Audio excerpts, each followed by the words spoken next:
Sure. The link doesn't actually have the virus. It's totally free. Check the document that they put.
Good morning, everyone. May I please have your attention? I'm so sorry to break up the party.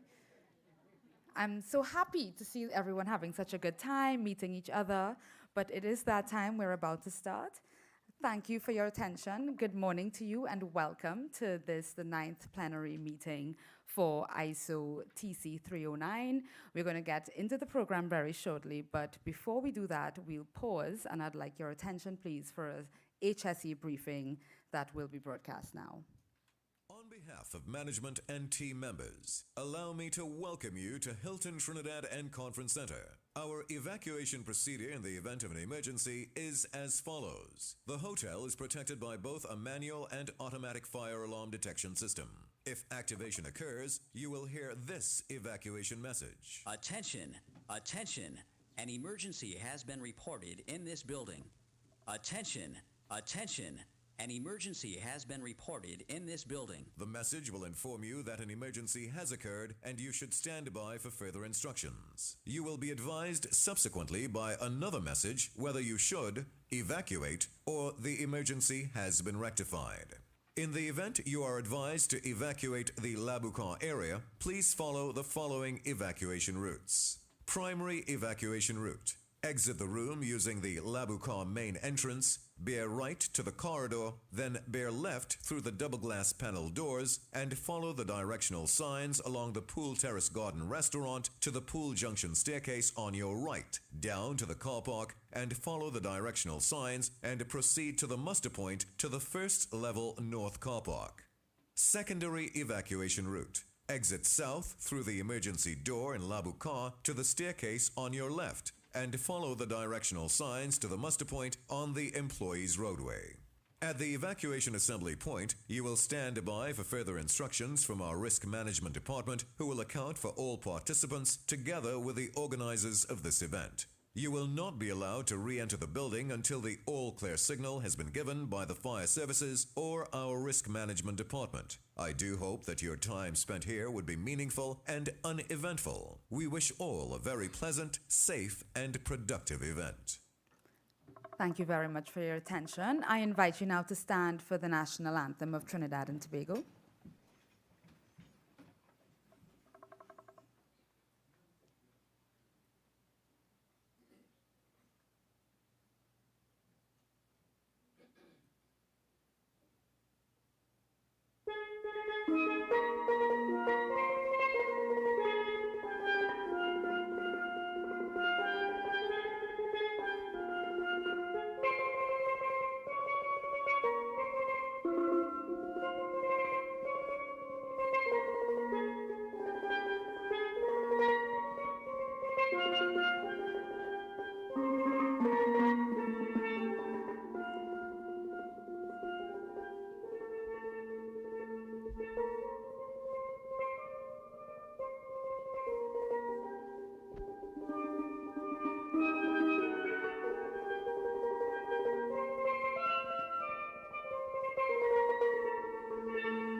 Thank you. Please take your seats.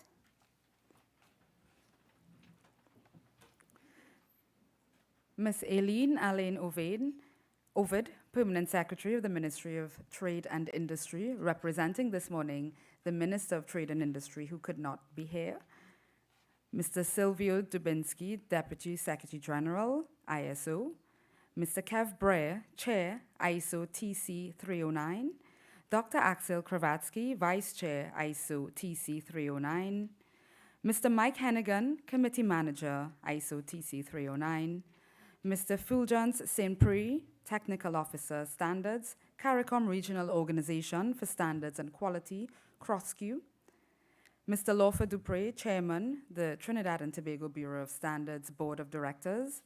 Mr. Jose Trejo, Executive Director of the Trinidad and Tobago Bureau of Standards.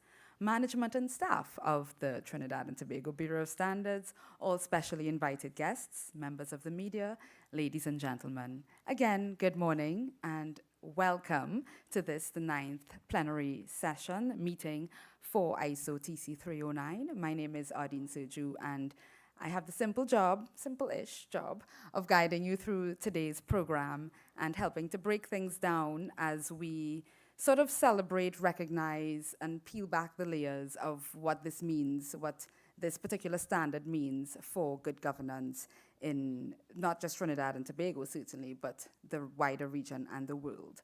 And so it's a signal event that really speaks to the leadership that this country has taken on the issue of improving good governance for organizations and businesses alike at every level. And so we thank you, and we want to say a special welcome to all the visitors who are here.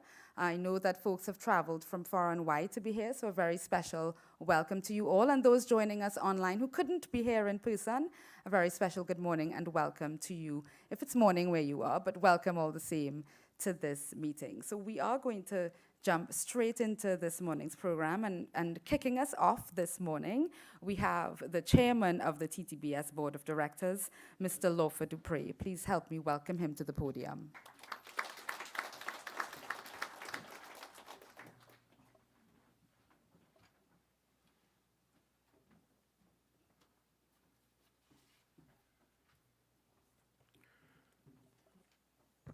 Thank you, Arlene.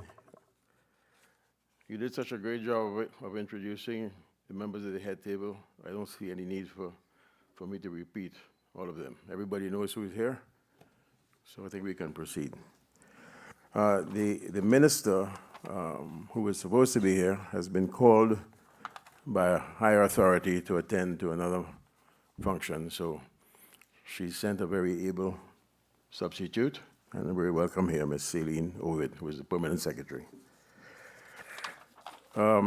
First of all, good morning to everybody, and a very warm welcome to all of you in attendance here today at this flagship event, ISO TC 309, the Governance of Organizations, this opening plenary meeting.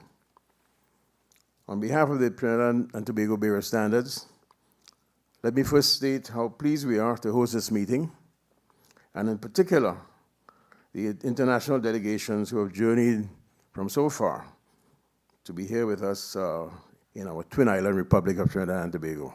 I understand we have delegations I can see from China, from Nigeria, and perhaps a few other places I'm not fully aware of. I hope that your visit here will be both pleasant and rewarding. And I should ask, who is here for the first time? Who of you is here for the first time in Trinidad and Tobago? Okay, well, that's good.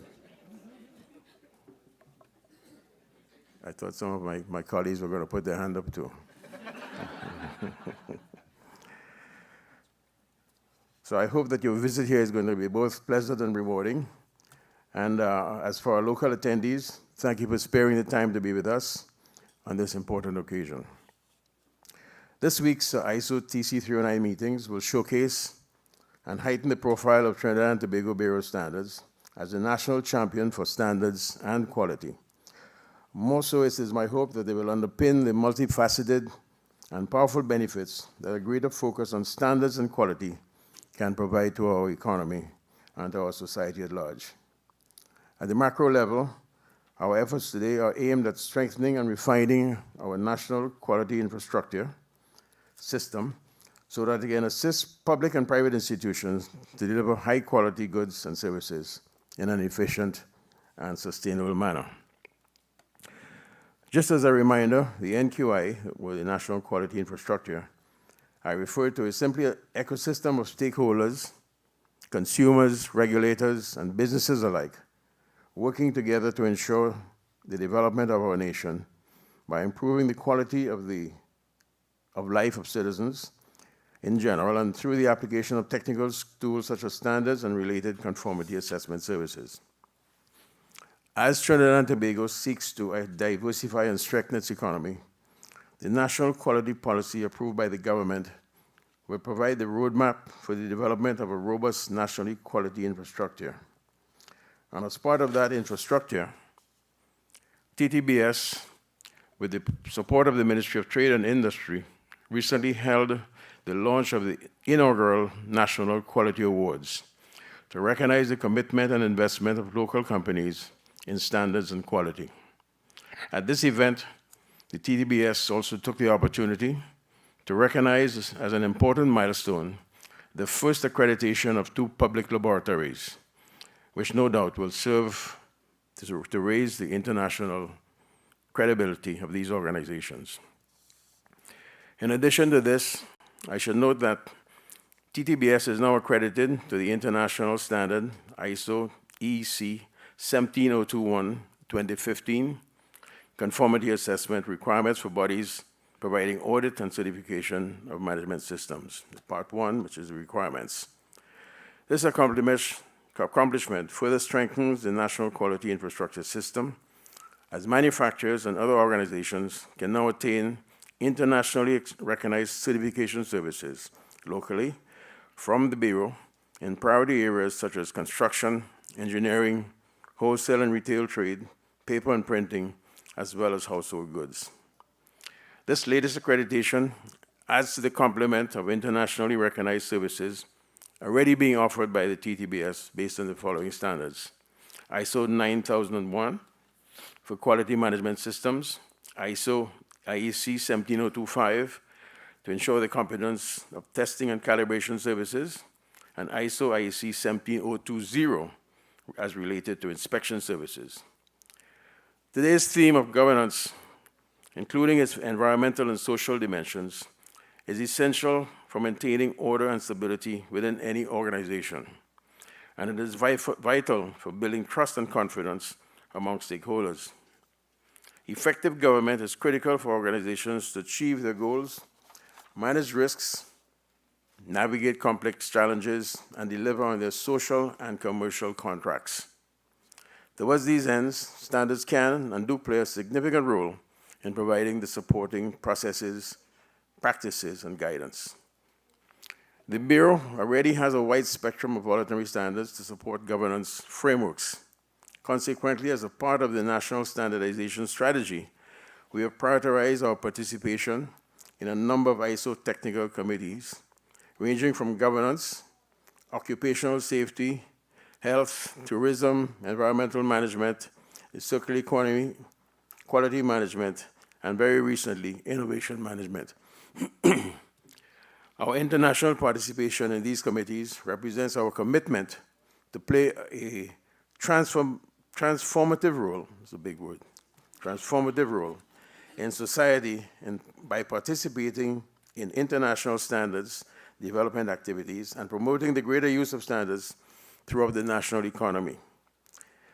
In an economy like ours that is price-driven to a large extent in many of our sectors, this is a serious challenge.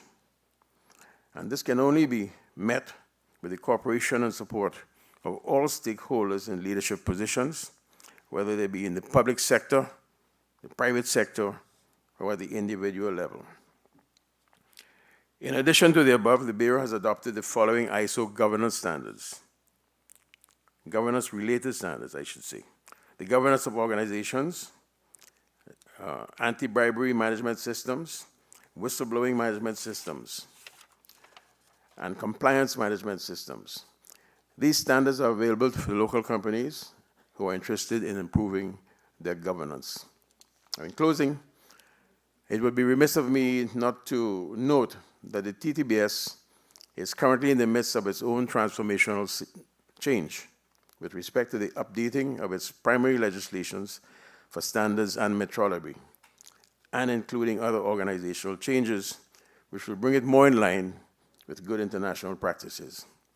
Accordingly, we look forward to seeing the completion of the work of ISO TC 309 governance standards to see how they can be used to support our further development.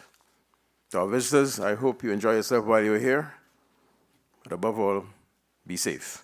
And to other guests, thank you for your kind attention, and may you all have a very productive and engaging week of activities. Thank you.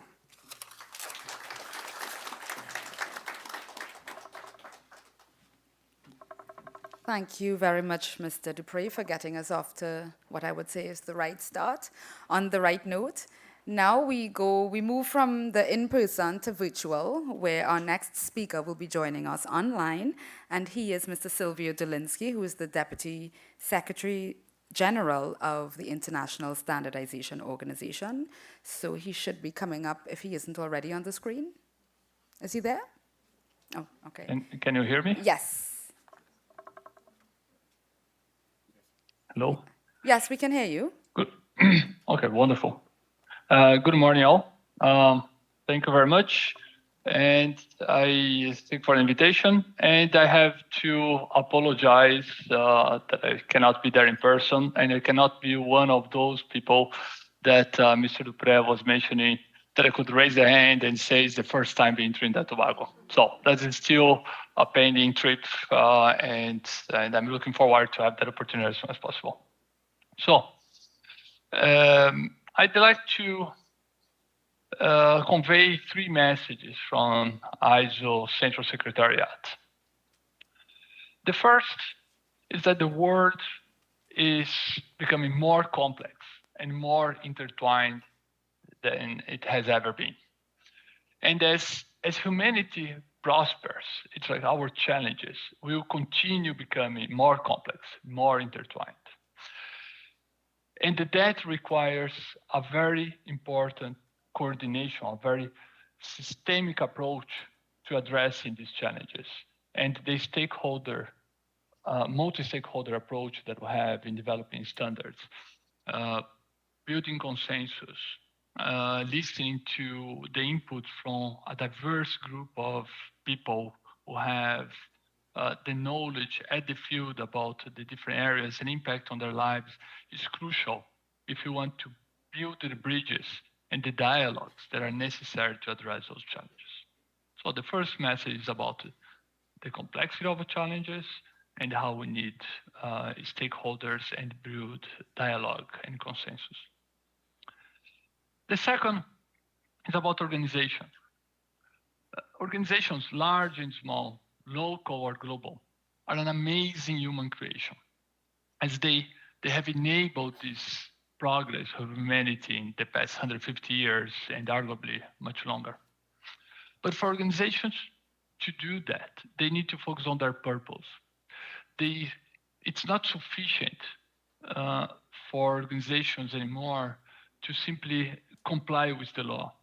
They really need to think very profoundly on what they're trying to achieve in society. It's like, what's their impact in order to have a positive contribution to society. And as Mr. Dupree mentioned, not only on environmental, but also on a societal level.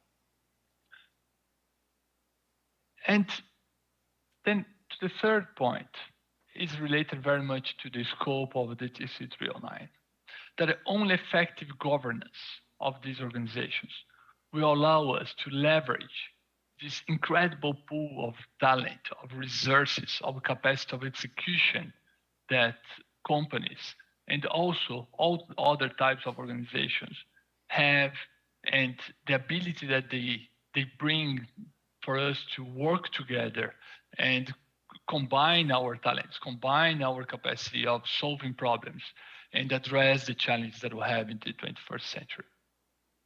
So therefore, the work of the TC 309 is absolutely fundamental if ISO is going to support the world in addressing the challenges that we have in this century and going forward. ISO is very committed to have a systemic impact, and I think that is a very fundamental strength of our organization. That we really have standards not only in specific areas, but it's the only international organization with a global mandate across all different sectors and areas of activities. And the interlinkage between all these standards and the clarity that they provide for leaders in the public and private sector to work on leading organizations and to address challenges to serve society, it's very important. And it's thanks to the work of the technical committees, of the experts that are putting up with their voluntary time to develop these standards that this is possible. So therefore, I think an important message also for the Central Secretariat is that it's a profound thank you for the dedication of all the experts in doing this very diligent, systematic work of developing the standards.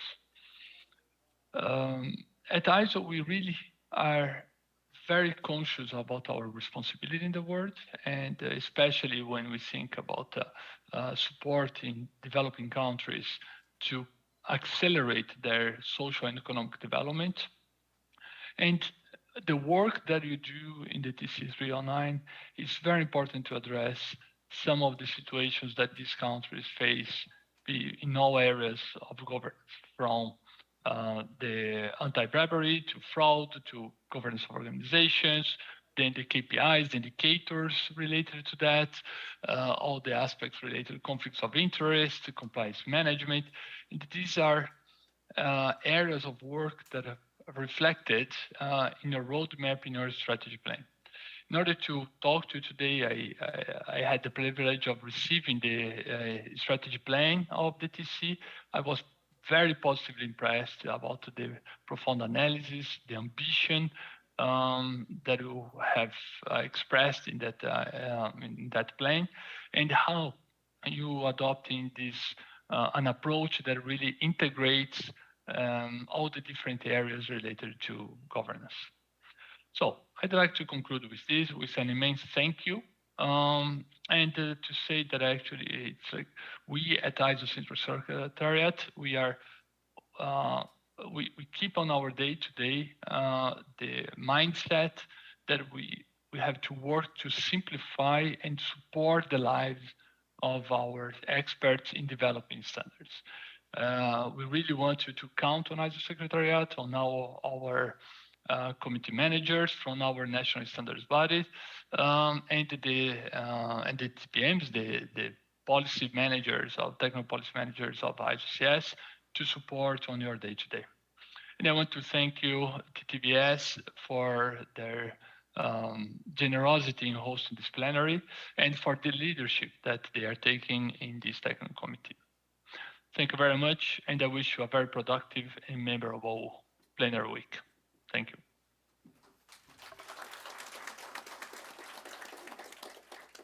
Thank you very much, Mr. Delinsky, for your very thoughtful remarks and contribution to this morning's proceedings.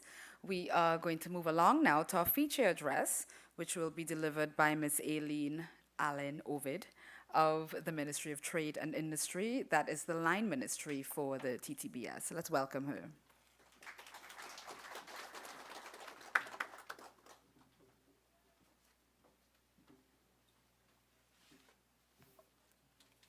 Thank you, Adine.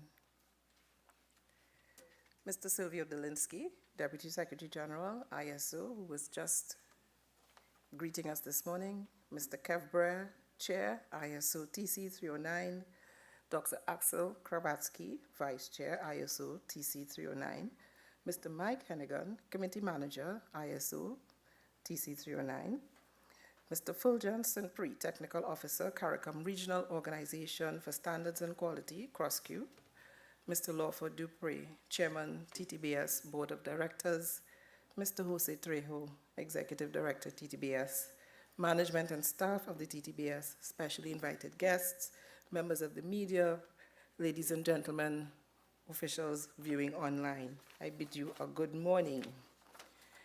It is indeed an honor for me to be here today to deliver the feature address on behalf of the Minister of Trade and Industry, the Honorable Paula Gopi-Skoon, who has to attend another function this morning at this 9th plenary meeting for the ISO TC Committee for the Governance of Organizations. And on behalf of the Government of Trinidad and Tobago, a warm welcome is extended to the international and regional delegates and experts in attendance at this important meeting to highlight the importance of governance standards. Trinidad and Tobago is delighted to host you, and today's engagement is indicative of our country's ongoing commitment to the support of the development and application of international standards. The hosting of this meeting is also a noteworthy milestone for Trinidad and Tobago and our National Standards Organization, the TTBS, as it is the first time that the country has held a leadership position in an ISO technical committee. Trinidad and Tobago has been a long-standing full member of the ISO since 1974 and is represented by the TTBS at the National Standards Body. As a member of ISO, Trinidad and Tobago participates in several key ISO technical committees, including the governance of organizations, which Chair would have outlined this morning. Today, several experts in the area of governance have gathered for this meeting to focus on and advance the work of the ISO TC 309. In terms of context, globally and regionally, companies and organizations are operating in increasingly complex environments characterized by volatility, including rapid technological advancements, climate change, the recent global pandemic, geopolitical events, and supply chain disruptions. And at the same time, stakeholders and regulators are also increasingly demanding performance. It has therefore become crucial for both public and private sector organizations to demonstrate good governance. And as a recognized body for the development of international standards, the ISO identified the need to develop a better understanding and acceptance of good governance in organizations at an international level. So it is within this context that the ISO, comprised of global experts, was established, the ISO TC 309, to ensure standardization in the field of governance relating to aspects of direction, control, and accountability of organizations. And Chair would have outlined some of the standards developed by the TC 309, which include ISO 37000, Governance of Organizations, ISO 37301, Compliance Management Systems, ISO 3701, Anti-Bribery Management Systems, and ISO 3702, Whistleblowing Management Systems. Now, this suite of governance standards provides critical guidance for the development of robust frameworks for improving practices and building management systems that address relevant issues such as whistleblowing, anti-bribery, and corruption in a systematic way. But specifically, a key achievement of the TC 309 was the publication of ISO 37000 2021, Governance of Organizations. This standard creates a common global language on governance and provides a single globally accepted reference for providing guidance to organizations of any size, type, or location. It also improves the understanding of key principles of good governance and provides guidance to governing bodies so that the organizations they oversee can fulfill their purpose. Experts from a comprehensive range of organizations in over 70 countries around the world, inclusive of Trinidad and Tobago, participated and agreed on this standard. It must be emphasized that good governance is also a precursor to an organization's sustainability and long-term viability. It is essential to reshaping outdated business models, practices, and strategies, especially in an era of rapid digital transformation. It also contributes to social and environmental integrity. So the adoption and use of ISO governance standards therefore enhances trust, transparency, accountability, and overall risk management in organizations across different sectors and industries. This will in turn promote sound decision-making by executives, strengthen the organization's resilience, and improve stakeholder engagement and service delivery. These governance standards also support the achievement of the UN SDGs. and it clearly demonstrates the impact of good governance on the transformation of all sectors of the economy in a sustainable, environmentally sound manner. As I turn to Trinidad and Tobago, it is also of note that the implementation of effective governance systems in Trinidad and Tobago will also contribute to the overall development of the country's national quality infrastructure. And effective governance is integral to strengthening this NQI as it ensures that quality organizations are transparent, accountable, and responsive to the needs of stakeholders. This suite of governance standards support the quality infrastructure by building trust and improving business performance of organizations within the quality ecosystem. And these standards provide quality institutions such as labs and metrology practitioners with the tools needed to implement good governance practices. It also helps them achieve their goals, manage risks, and navigate complex challenges in the global environment. This will enable them to efficiently implement standardization, accreditation, and conformity assessment services in Trinidad and Tobago, which are the main components of the national quality infrastructure. And an effective quality structure is a critical component in creating a robust foundation for facilitating international trade. And accordingly, the Ministry of Trade and Industry and the TTBS have collaborated to develop and implement our national quality policy of Trinidad and Tobago 2018 to 2030.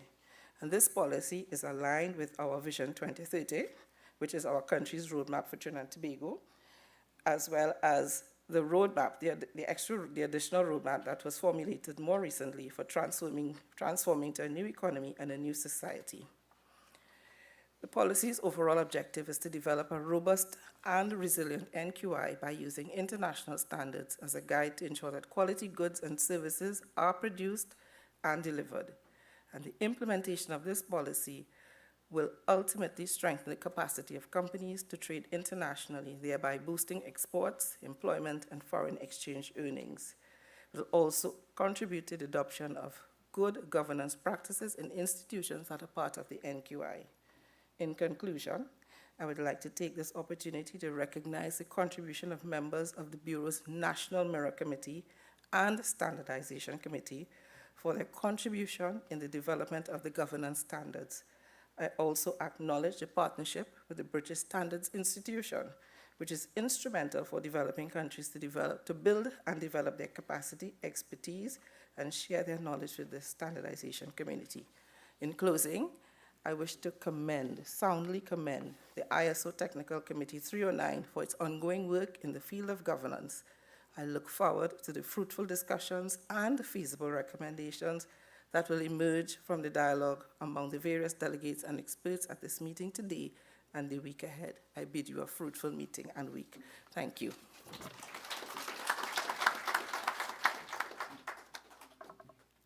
Thank you very much, PS, and thank you for making the time to be here and for those remarks and facilitating the work the way that your ministry does. And so we move along now to remarks from CARICOM, from the Regional Organization for Standards and Quality, CROSQ. We have with us Mr. Fuljan Sinpri, who is its technical officer. Let's welcome him.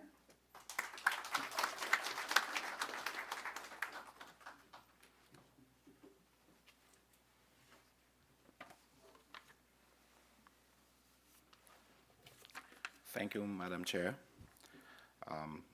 Like the chairman of the TTBS Standards Council, I'd like to adopt the protocols already established, all right, and say good morning to everyone. Let me first begin by apologizing for the absence of the Chief Executive Officer of CARICOM Regional Organization for Standards and Quality, who is unavoidably absent this morning because of a competing engagement that he has.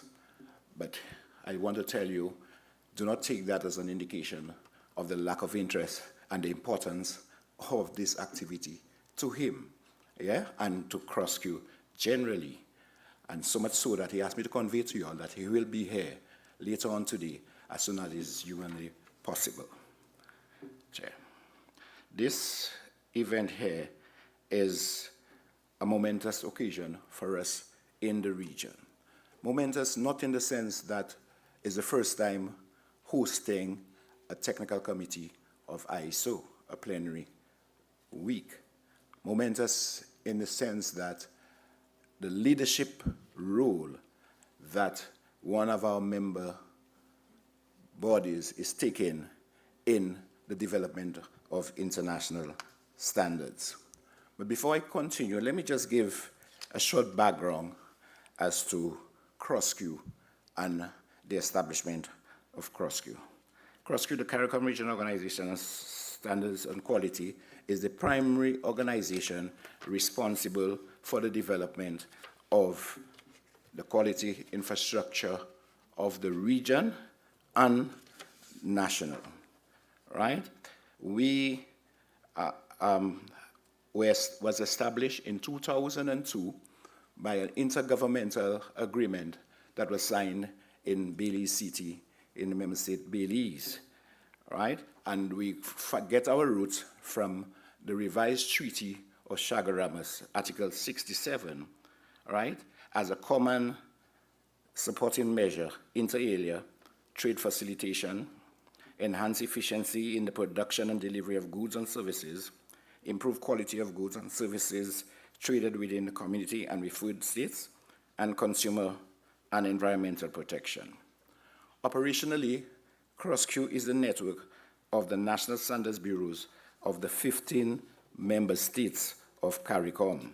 And when I speak of 15 member states, I speak of member states from Bahamas up in the north to Suriname in the south, right? And we are basically responsible for harmonizing standards and technical regulations, consumer protection, ensuring transparency and stakeholder consultation in the development and promulgation of standards and technical regulations, promoting the mutual recognition of conformity assessment procedures across the trading nations, in addition to other responsibilities. Since the advent of CROSSQ, the birth of CROSSQ, we, and when I speak of we, CROSSQ the network, have worked assiduously to increase our membership and participation within ISO. To date, we proudly boast, you would have heard the chairman of TTBS would have indicated they're part of ISO from 1974. But at that time, we had very little member states and NSBs being part of ISO at that time. But with the advent of CROSSQ, we have sought to increase that membership. And now we proudly boast some 6 members having full membership in ISO. 3 members have correspondent membership, and 2 have subscriber membership.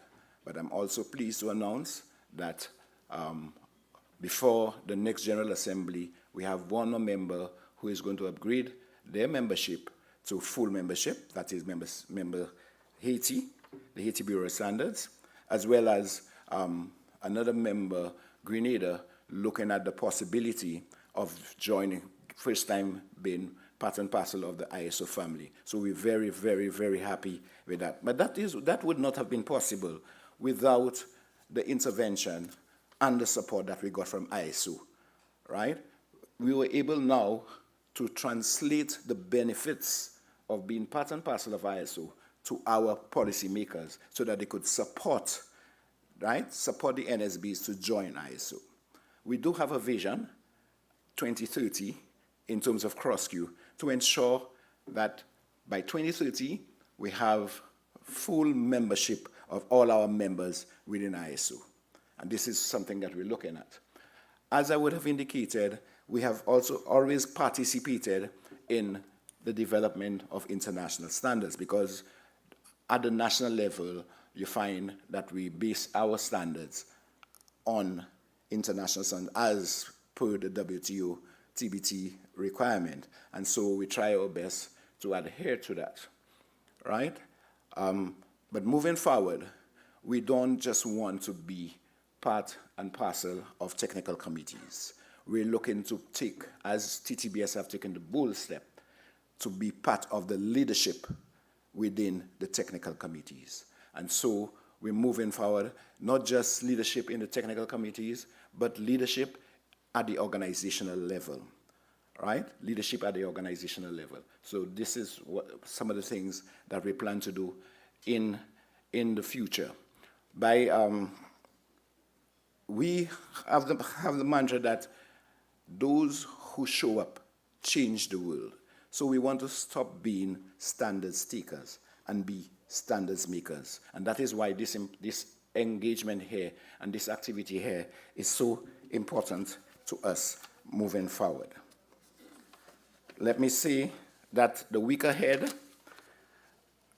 right, we at CrossQ, the network do have concerns as it pertains to governance of organization, and so that is another reason why this activity is important to us. We have just completed our regional standards development priority plan, and governance of organizations is a priority area on that plan. So once the standards have been adopted, completed by TC 309, we will look forward to adopting it regionally.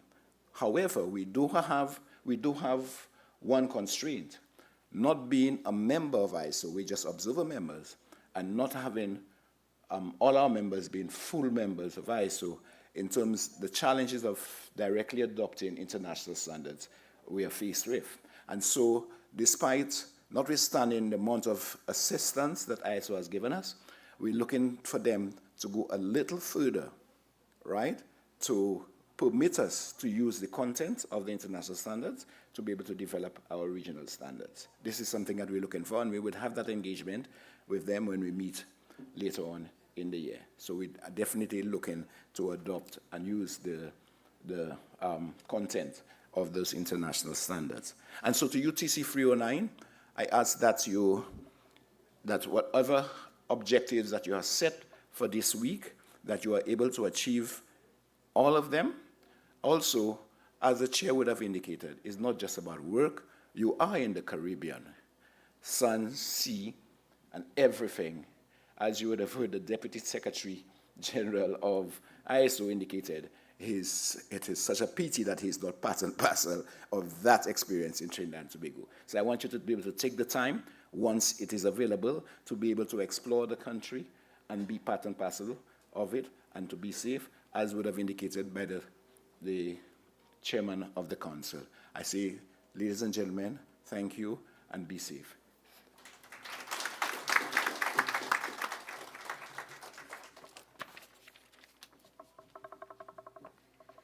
Thank you very much, Mr. Simpri, and for establishing the regional context for what we're doing here, as well as for the challenge thrown out to ISO members, management members who are here. So hopefully you can take him up on that following on from here. We move on now to the official opening of this session, this plenary session. And to help us do that, you might have thought we've already done that, but we haven't. This is the official opening, and it will be delivered by Mr. Mike Hennigan, who is the committee manager of ISO TC 309.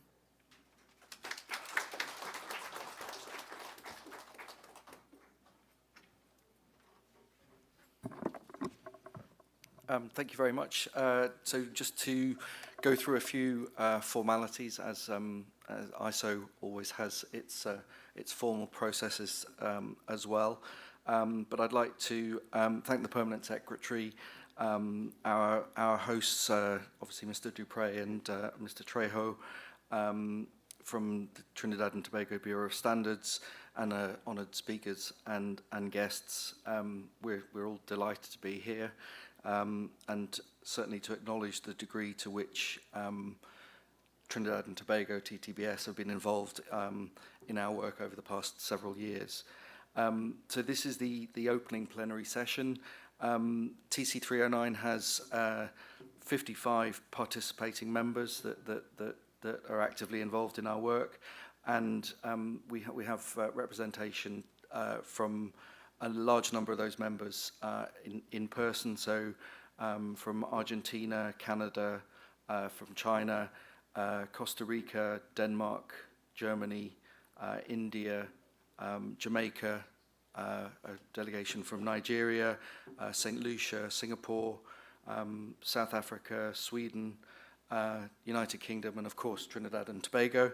And then we have a number of members who are participating online.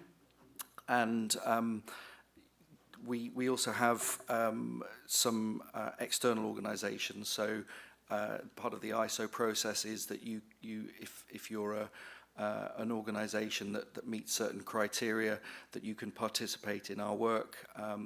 They don't have voting rights, but they can actively participate. And I know that the GRC Institute and the World Federation of Engineering Organizations are participating in person. And I think we also have the internal technical committees can get involved, and I think online we have the representation from TC 176, the quality committee. And I'd also like to introduce Monia from ISO, who's colleagues of Silvio. So she got the golden ticket to be able to come here instead of Silvio. So and I think you have to report back, don't you? So I'm not doing a sort of formal roll call today. We will do that when we do our formal business on Friday. But apologies if I've missed any representatives who are here today. But please, if you've got any queries, let me know. And if I've missed anybody, yeah, I'm sure I'll get the emails. Finally, the other formal bit, a very important part of our work is the ISO Code of Ethics and Conduct, which we mention at all our meetings. Obviously, I'm sure certainly in this committee, everybody's well aware of the main principles, but essentially, it's anybody who's attending our meetings should act in good faith, behave ethically with honesty, integrity, respect, openness, and transparency in all our dealings, and also to promote and enable all voices to be heard. I think our members all are well aware of that, but obviously those of you who don't normally participate in our processes, I think it's important to be that you're aware of that aspect. As I mentioned, the formal business of the TC will be on Friday. The working groups and the other groups will be active over the coming days. So, as I mentioned, please let me know if you've got any issues. I'm here to help. So, thank you very much.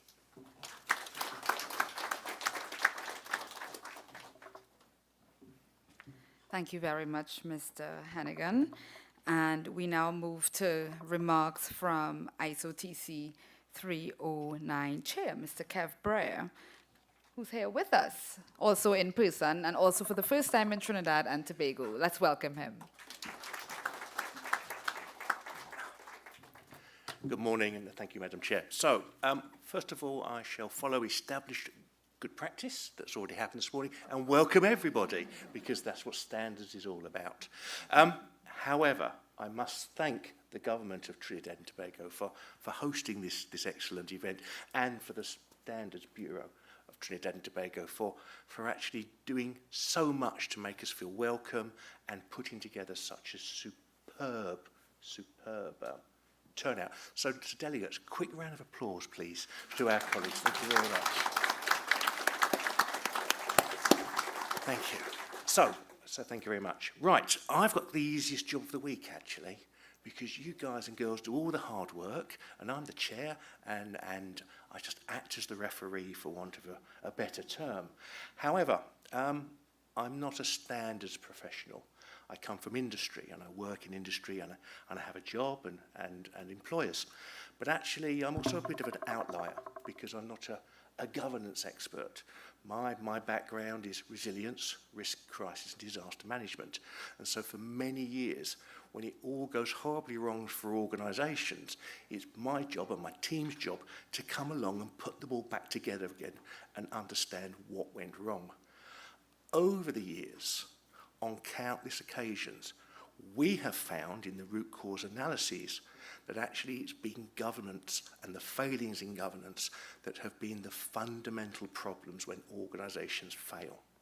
And so actually the work that you're all doing to drive forward the area and to make that understanding better visible to industry is pivotal. My academic background was actually looking at how organisations learn from failures and problems.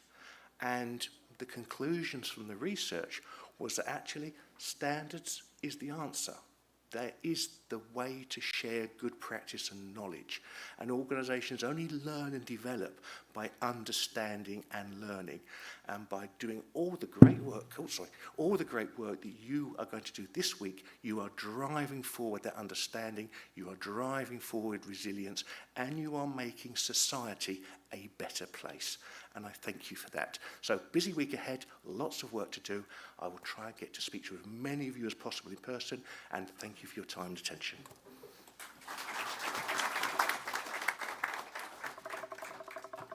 Thank you, Mr. Brer. And I guess we see why he's the chair. You know, he does have that motivational quality.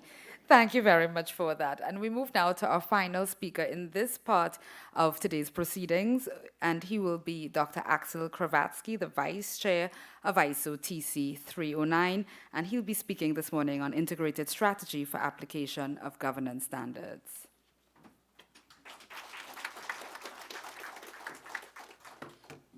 Okay, good morning. I follow my previous speakers in observing all protocols observed. And welcome. It's my pleasure really to speak about and introduce and give an overview of the strategic business plan that was adopted by the technical committee last week. So in the next 10 minutes or so, I shall give you an overview of that part and really talk about the evolution of the TC and the wider field in governance and how we fit in there and what we see as the path ahead. There is no standard on strategy at the moment yet.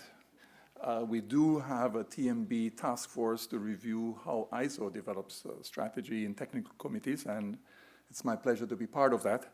But for the moment, I'm using sort of a version of this Good Strategy, Bad Strategy, popular book by Rummelt. And he says that there are three characteristics of good strategy, three enabling factors. First, there must be an analysis as to why you're doing whatever it is that you think you're doing. Secondly, there must be focus. You can only you can't do everything. So what is the focus of this particular TC? And thirdly, there needs to be coordinated action, because just intentions is necessary, but there needs to be actual work and follow-up. So I'm going to give you a brief overview, maybe 3 minutes on each, but it's. So to begin, I think it's important to recognize and to thank all the members of the task force and the leadership that were part in developing this strategy over the past year or so. And when we look at the analysis, I'm going to just emphasize three main points. First, there has been substantive progress since this technical committee was founded about 7 years ago. And the technical committee at that time already was building on 25 years of work within the field of governance since the first code was established. But of course, the practice of governance is inherent in any organization, even if it's not called corporate governance or anything else. Every organization has a governing body, and every organization is being governed, even if inadvertently. So, right from the beginning, the technical committee saw the need to integrate both governance level standards as well as management level standards, because only together can you have a governance framework that is functional. So there need to be two components. At the beginning, the big question was if it is possible to have standardization in the governance domain, because the management domain already had a precedent with the anti-bribery part, and of course, and compliance management. But so the work progressed on both routes. Now, 29 years, or 2 years ago, 29 years after the first code was established, now we have international consensus on what governance is, as has been mentioned before. So the world has been moving very rapidly throughout the period. In fact, accelerated while we were doing this work over 5 years on governance. And where we are now in the past 2 years, and accelerated yet further. And so therefore it is very important for us to be really on the button, on the pulse of time, so that we are creating standardization in work that is of greatest relevance and timely. So there I want to draw a little bit, a few threads together. As Mike was mentioning, over time, we have grown from, in 2018, we had about 63 members in the committee, and now it's about 80 members in the committee. So the committee is growing, the interest is there. Silvio Dolinski is definitely really championing at the level of ISO as well, and at the annual meeting, everywhere. It is a high-level topic because of the reasons that he so well explained. Now, as the result of the work within this technical committee, organizations at this point in time, by applying the standards both in the governance as well as the management domain, can achieve these outcomes and benefits. And the world is moving on further and faster. So what are some 3 big highlight developments? The first is that Silvio spoke to, I think, actually all 3. But the first one is that purpose has really come to the center of governance, rightfully so. And I think ISO 37000 really set a milestone by putting it literally and figuratively into the center, and where other codes and other sort of recommendations have not yet been as clear, but they are currently, many are being revised in order to demonstrate that. Why? Because business, governments, laws, regulations, everywhere is seeing that it is very important to think not only of intermediate impacts as what you're selling, what you're producing, but what is the impact of this, the ultimate value that you're creating, and aligning that with societal expectations, as Silvio was describing. The second area where there has been a lot of change has to do with the area of the methods of governance. So here, as Silvio was highlighting, the importance of uncertainty and the complexity of the world that we're working in, that needs to be handled and needs to be integrated and needs to be made less complex. So the advent, or not the advent, but the acceleration as predicted of artificial intelligence and digital transformation, as well as the importance of being inclusive and responding to the changing expectations and practices of stakeholders, all of this is putting additional challenges that we are putting at the focus of this technical committee in developing new standards going forward. And the third big area is the area of sustainable resource use. We have all established or experienced and agree that we are reaching natural limits and thresholds where the consequences of further detrimental actions will lead to unpredictable and disastrous consequences. Therefore, it is very important that countries, organizations, and others who are committing internationally to reversing course and accelerating towards the positive ends have the means for doing this. And so, as Silvio was indicating, the role of governance is to enable organizations to harness the talents and the resources to make a positive contribution, and both in development terms, but as well as in sustainability terms, that the means are not destroyed. So this has been recognized already in the UN Agenda 2030, that governance is at the center of sustainable development. ISO has recognized this very same fact and is emphasizing it in its strategy 2030. It's part of the vision of making the world, the lives easier, safer, and better by enabling standards to be used everywhere, being inclusive, and meeting the needs of all global needs, so of all stakeholders, in a timely manner.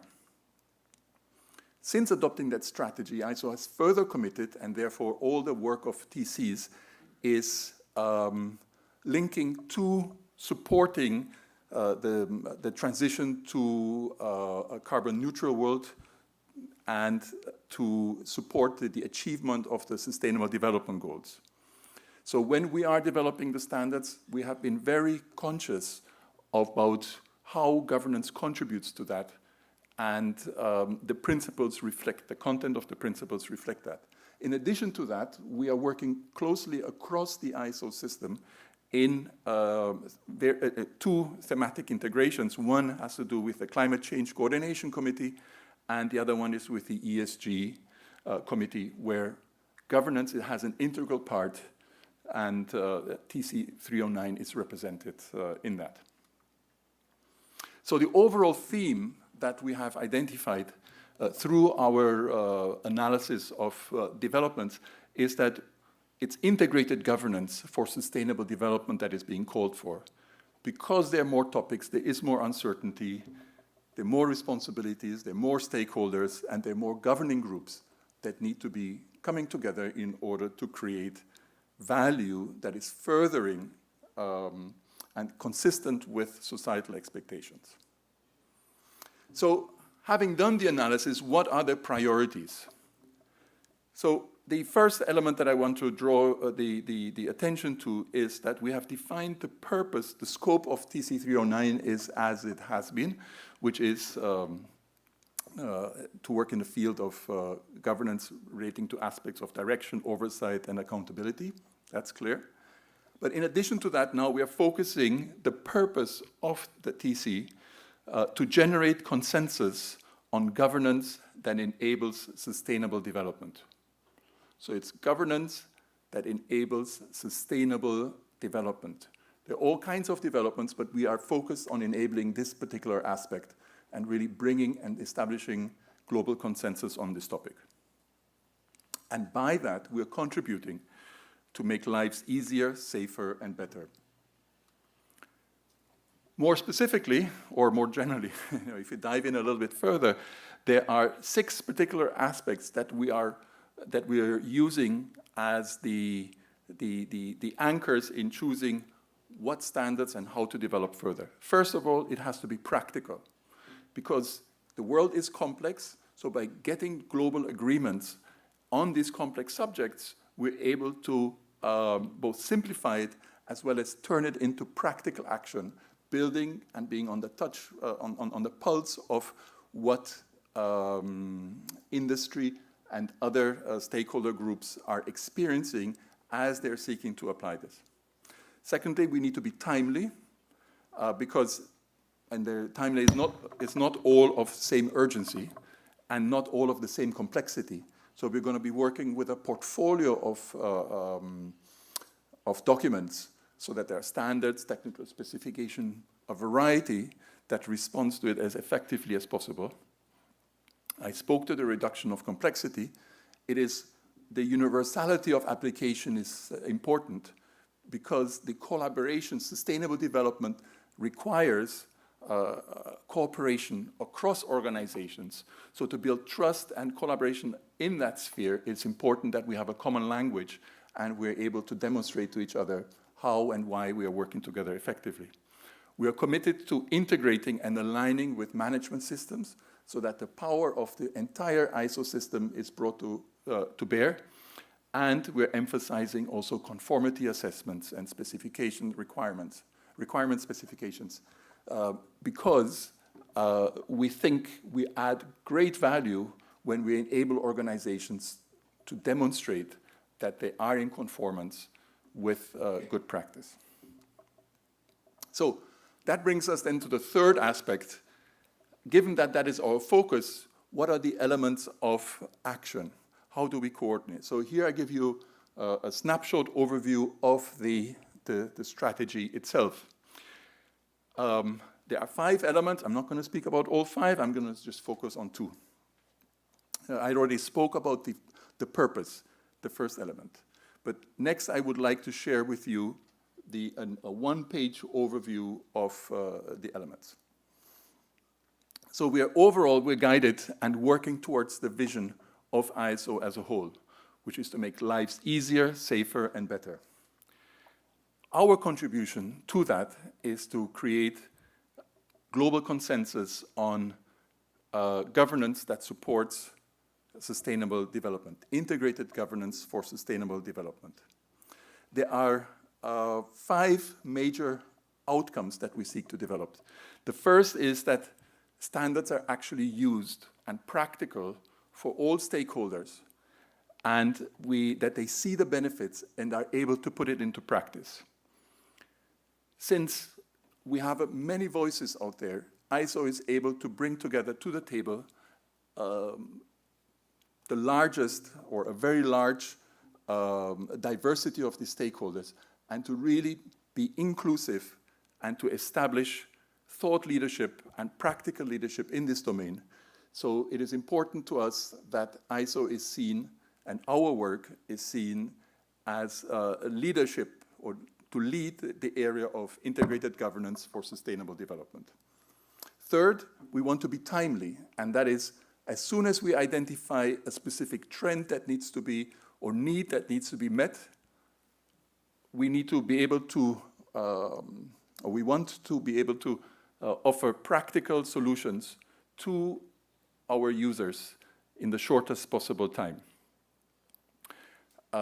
We also want to develop a portfolio of solutions, and we want to be inclusive in this to make sure that all voices are heard. Also, as Silvio has emphasized, the commitment to support developing countries in doing this work and across all stakeholder groups. To this, therefore, we are seeking to, and here's just a few highlight deliverables that you can look forward to, but we want to create case studies that demonstrate the use of the work of TC309 to specific user groups and particular situations so they can easily see what applies to where and how they can use it. We also want to be able to offer integrated solutions so that they can bring together a number of different standards from within our TC and across other TC if they fit together in specific use cases, so that we are helping them to see the connection rather than saying, you figure it out how it all works, right? Because it would accelerate and increase their benefit. Third, on the second, in terms of timeliness, we are going to find a way, we're going to discuss that this week, exactly how, but we have agreed that we're going to work together across the TC and maybe even across other, not maybe, we are working with other TCs in, for example, these TMB coordination groups or ISO coordination groups to identify the trends and where governance can be particularly relevant and how those needs can be met. And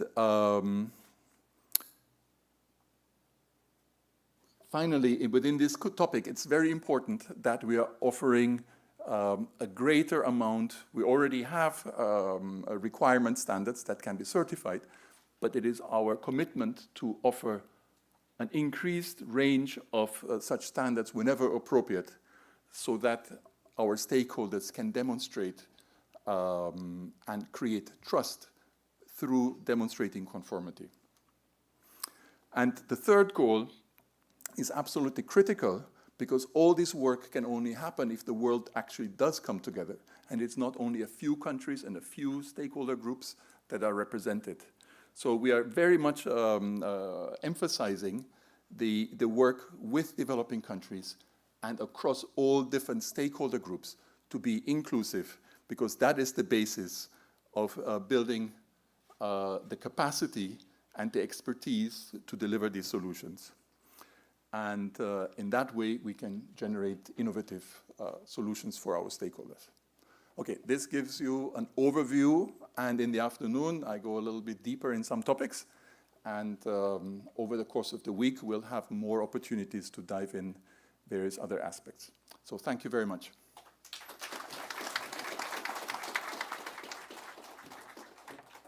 Thank you very much, Axel. I think you've given us a lot to mull over in the upcoming break. And we are moving on now to a very short break before we get into our first panel discussion for today. So I invite you to take a break. It's a networking opportunity, of course, and we gather. We're a little behind now, but let's say in about 10 minutes we come back to our tables and the panel will join us at the head table. Of course, I want to thank everyone at the head table for their remarks and contributions so far this morning. Also, I should let you know there's a QR code available on each of your tables. That's for you to scan. And you have the option of submitting your questions for the panel coming up that way. I think we had mic stands. We no longer have them. So we're inviting you all to submit your questions electronically, please. They will be moderated and submitted during the panel discussion. Of course, we invite all those tuning in online to, get your questions ready, get ready to pepper the panelists coming up shortly. So we go break now for about 10 minutes and come right back.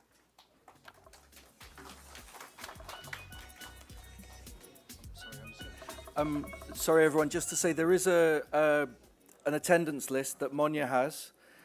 So those of you who are from the ISO community, members, experts, if you could sign that, that would be great. Thank you.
equitably inspiring and delighting those we choose to serve with quality, functional, and great tasting beverages. We are proud to support this landmark event for the country and the region. On behalf of TTBS's Board of Directors and Management. Hi everyone. This is an official invitation to return to your seats so we can get the first panel of the day started. We're a little behind, and so we'll need to catch up. And in order to do that, we'll need your compliance. And you know, part of our discussions here today do center on the Center on Compliance. So I'd really like for you all to return to your seats as soon as possible so we can get the program flowing again. Thank you.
Simply because this is the meet the people that involved in those working groups. Well, tell me what day is the best. Right? Yeah. Okay. Am I the correct position? Yes. Hello. Hello. Again. May I have this extra water? No, you're speaking. Just come You can do it right here. You can do it right here. Hello. Yes, I see that. I think the clicker, either we pass the clicker or we go there. don't have I'll just speak.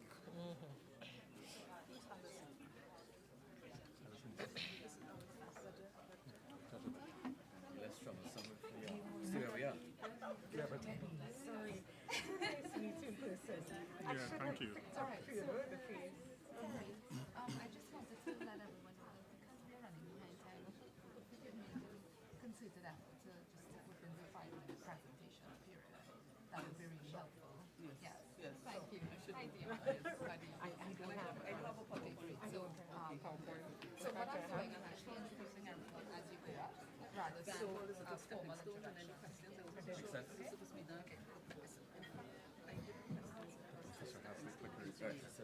clicker. Click on the right. Okay, folks, so we are ready to move along into our first panel for today. And if you follow your agendas, you'll see that we're going to speak at this point in the morning to integrated governance perspectives. And we have quite a range of expertise and experience present here on this panel to give us the basis for a conversation, for a discussion that will follow. So I will introduce each panelist just before he or she takes to the podium to do their presentation, rather than do a round of introductions. So for our first presentation, our first presenter this morning, we have Senator Professor Osahaiman Osunbur.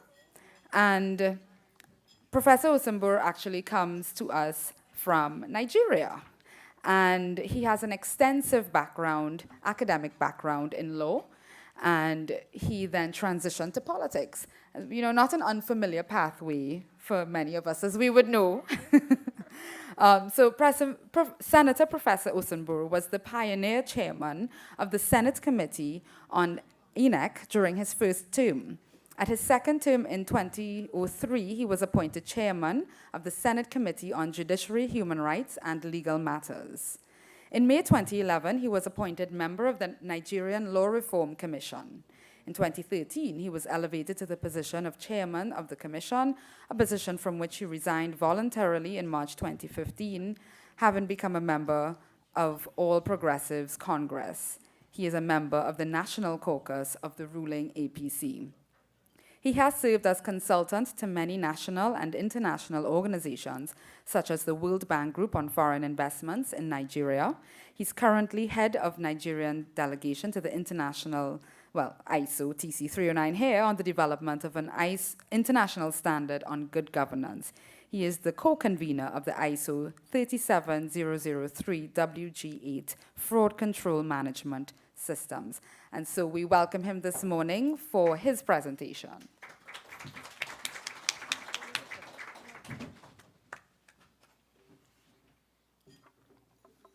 Thank you very much. I consider it a great privilege and honor to stand before you to speak at this plenary meeting of ISO TC 309 on the subject of integrated governance. I stand on the protocols already ably established. In the interest of time, my presentation is in 6 parts, and I hope I can just spend an average of less than 1 minute on each of the slides. The first slide, the first point is on the country information. I am providing the international perspective to the subject of this panel discussion, which is integrated governance. So I will be speaking on integrated governance from the point of view of developing countries with Nigeria in focus. So what I will be saying in Nigeria may, to a greater or lesser extent, be reflective of the position in other developing countries, especially within the African sub-region. Nigeria, as many of you already know, is a country situated in West Africa.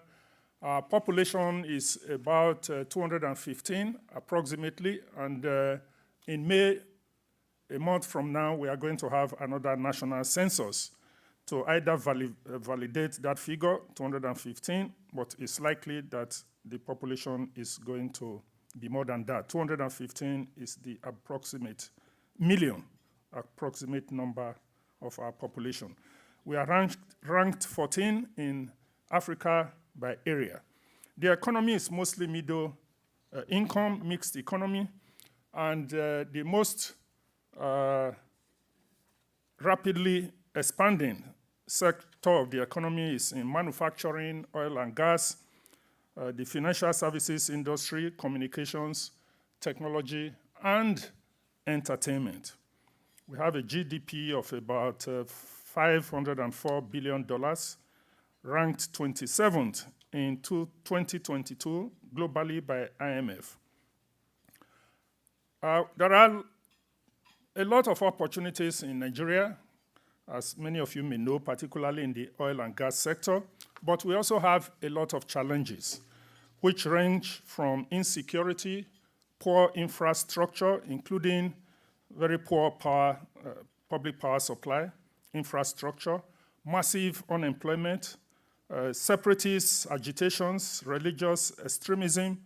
Many of you may have heard about the problems we are encountering with Boko Haram, although that is less prominent now than it was about 5 or 6 years ago.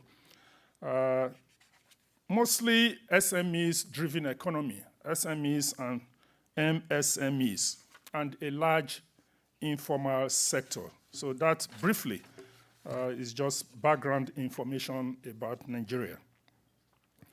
The second slide is on the ISO TC 309 strategic business plan. I will not dwell too much on that because I believe we all here are familiar with the strategic business plan of this technical committee 309. But to put it briefly, TC 309 is responsible for standardization in the field of governance relating to aspects of direction, control, and accountability of organizations. And you are familiar with the standards that have already been developed by this TC, including the ISO 37000 Governance of Organizations, the Anti-Bribery Management System Standard, Whistleblowing Management Systems, and in progress is the Fraud Control Management Systems that will be, the working group will be attempting, trying to produce, or in the process of producing a committee draft in the course of this meeting. And others like conflict of interest, governance maturity model, as well as compliance management systems and risk management, which are quite related to the standards already developed that I have mentioned earlier on. The third slide is on key governance trends. There is a conventional view about the purpose of organizations, particularly companies. And the conventional view, particularly from the common law country's point of view, has been that organizations, companies exist to promote the interests of investors, the interests of the shareholders. That was perceived as the primary purpose of the company. In other words, maximization of profit of investors was the focus. Even the interests of employees took quite some time to develop and to be recognized as part of the purpose of companies. But that trend has changed. There has been a paradigm shift, and now we talk about integrated governance. Of course, in the public sector, service delivery had been always seen as the purpose of organizations in the public sector. But generally, the trend has changed, and now there's more and more focus being given to the subject of integrated governance. And there's a new trend in stakeholders' engagement.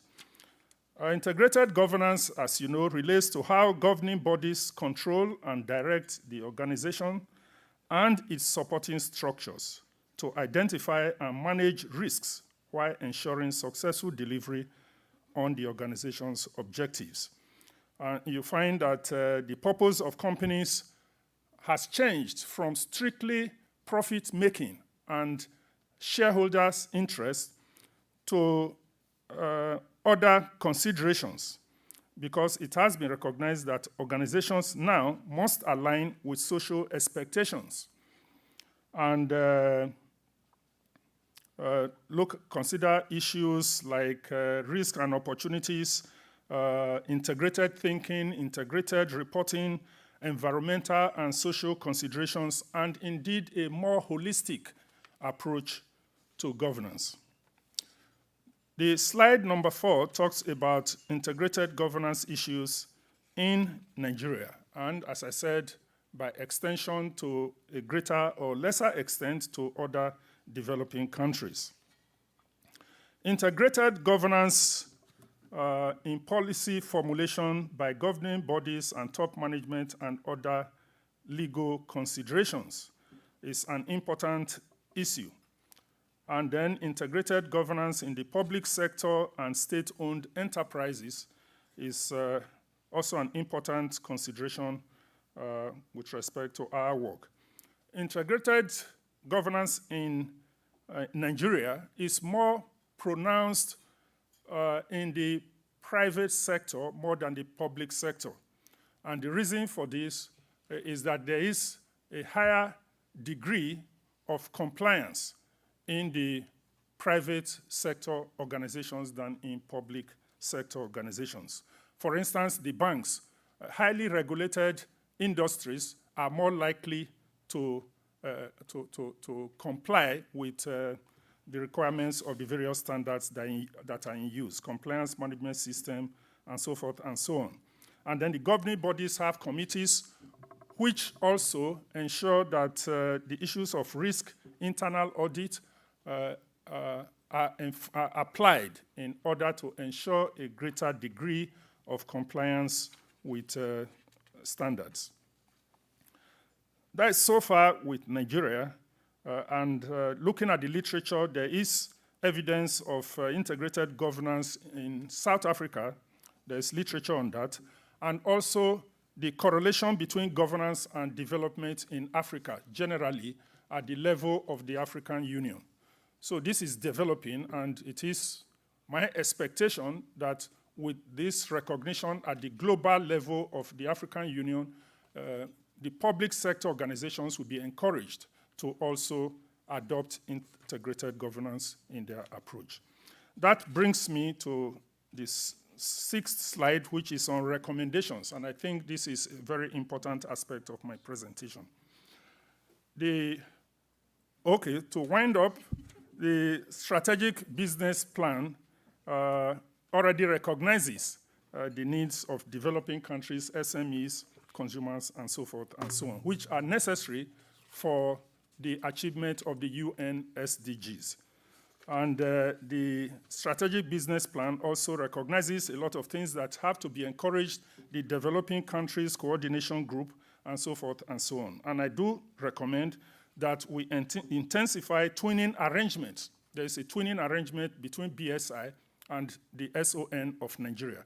As more twinning arrangements are involved, are put in place between developed countries and developing countries, I believe that there will be more understanding of integrated governance, and this will spill over to the organizations in our respective countries. And I believe action plans, the national country action plans, should also involve many SMEs and other non-public sector organizations in order to ensure that this new thinking spreads from across board to all concerned organizations. Thank you very much for this opportunity. Oh gosh, I'm sorry if I appear to be chasing you off the podium, Professor, but we are doing our best to keep within time. I know it's a lot to get through in 5 minutes. That's what we've allocated to each speaker. But I do want to invite our second speaker now, who is Alison Gajadar. And Alison has over 2 decades of experience serving on a variety of public and private sector boards at a national and regional level, as well as boards of NGOs. Considered to be one of the pioneers in the promotion of standardization and quality within the OECS sub-region, Dr. Gajadar offers consultancy services through her boutique firm, KMA Consulting Limited, in the areas of strategy development, governance and management systems, quality infrastructure, research, policy development, and adaptation planning. Alison enjoys working with leaders, executive teams, and boards to implement improvement initiatives, and she's passionate about effective organizational performance through engaged people and flexible structures and systems. She's a firm believer that while sustainable organizational success requires an adequate supportive external facilitatory environment, it can only be realized through good organizational governance and a systems approach to management. I promise, Alison, that is not eating out of your 5 minutes, that introduction. Let's welcome Alison.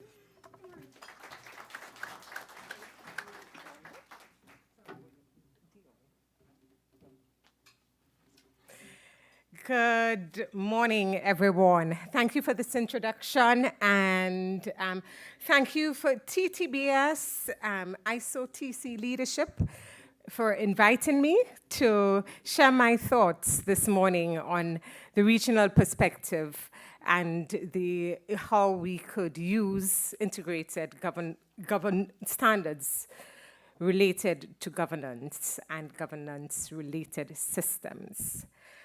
In terms of my experience has been primarily working with the SME sector, and perhaps for some of you, even that sector may seem quite huge compared to the dynamics we have in the region. over 80% of our economy is driven by informalities that are not recorded adequately in our GDPs, and certainly serve as a huge constituency base for our elected policymakers. And so you see the challenge we have when we're attempting to promote structure, standardization, systems for greater transparency. Driven, of course, for our region, like no different from the African region, the international drive against corruption, anti-corruption measures, AML. I must say that the focus has been on a number of areas, specific sectors, those that are already regulated, highly financial, and getting into other areas, looking at the public sector, but a very clear reminder that it takes two for a corrupt activity, two parties for corruption to take place. Public entities and public officials aren't usually corrupt with each other. It takes the participation of the private sector. And of course, in our region, it works well when you have informal private sector to engage with. So what do? We look forward to standards like these, touching on areas that were seemed like, oh, this was only for the big institutions, is for public agencies' problems, or rather, and has nothing to do with us. And interacting with the SME sector, it's about the drivers, in fact, can't be external through the AML drive and anti-corruption, but working with them to appreciate the importance of these standards to generate value, focusing on purpose, as has been mentioned so much before. And so sustainability for them, the discussion on sustainability cannot begin with SDGs. It cannot begin with GRC or any of the terminologies that the international community uses. In fact, if you approach them with that, you get a stumbling block. But it has to start, sustainability for them is sustainability of their business, first and foremost. And to allow them to see and appreciate that sustainability of their business means sustainability in the way in which you use your resources, the way you deal with your people, both internal and external. That it's not this conversation and our conversation, but it's one conversation. And so if you're running a family business, a two-man show or three-man show, and you don't need the elaborate systems, documentation, and governance is an expensive process. Compliance is expensive, we know that. That's a perennial discussion on the table. But then it's about the thinking. And what I think the consulting community that has been engaged with the use of standards, agreed terminology and guidance does, it provides us with that tool to help them to understand. Even if you're one person, how do I wear the governing body hat when I need to? How do I shift to the management hat and the doer hat and the operational hat? And so for my 5 minutes, I thought I should just share with you this contextual type of discussion to give you a better idea of the sort of challenges we face in our part of the world, and how, of course, being a member, having our countries, our governments participate actively in ISO can only help us in ways that some of you from the developed world may not imagine. Thank you.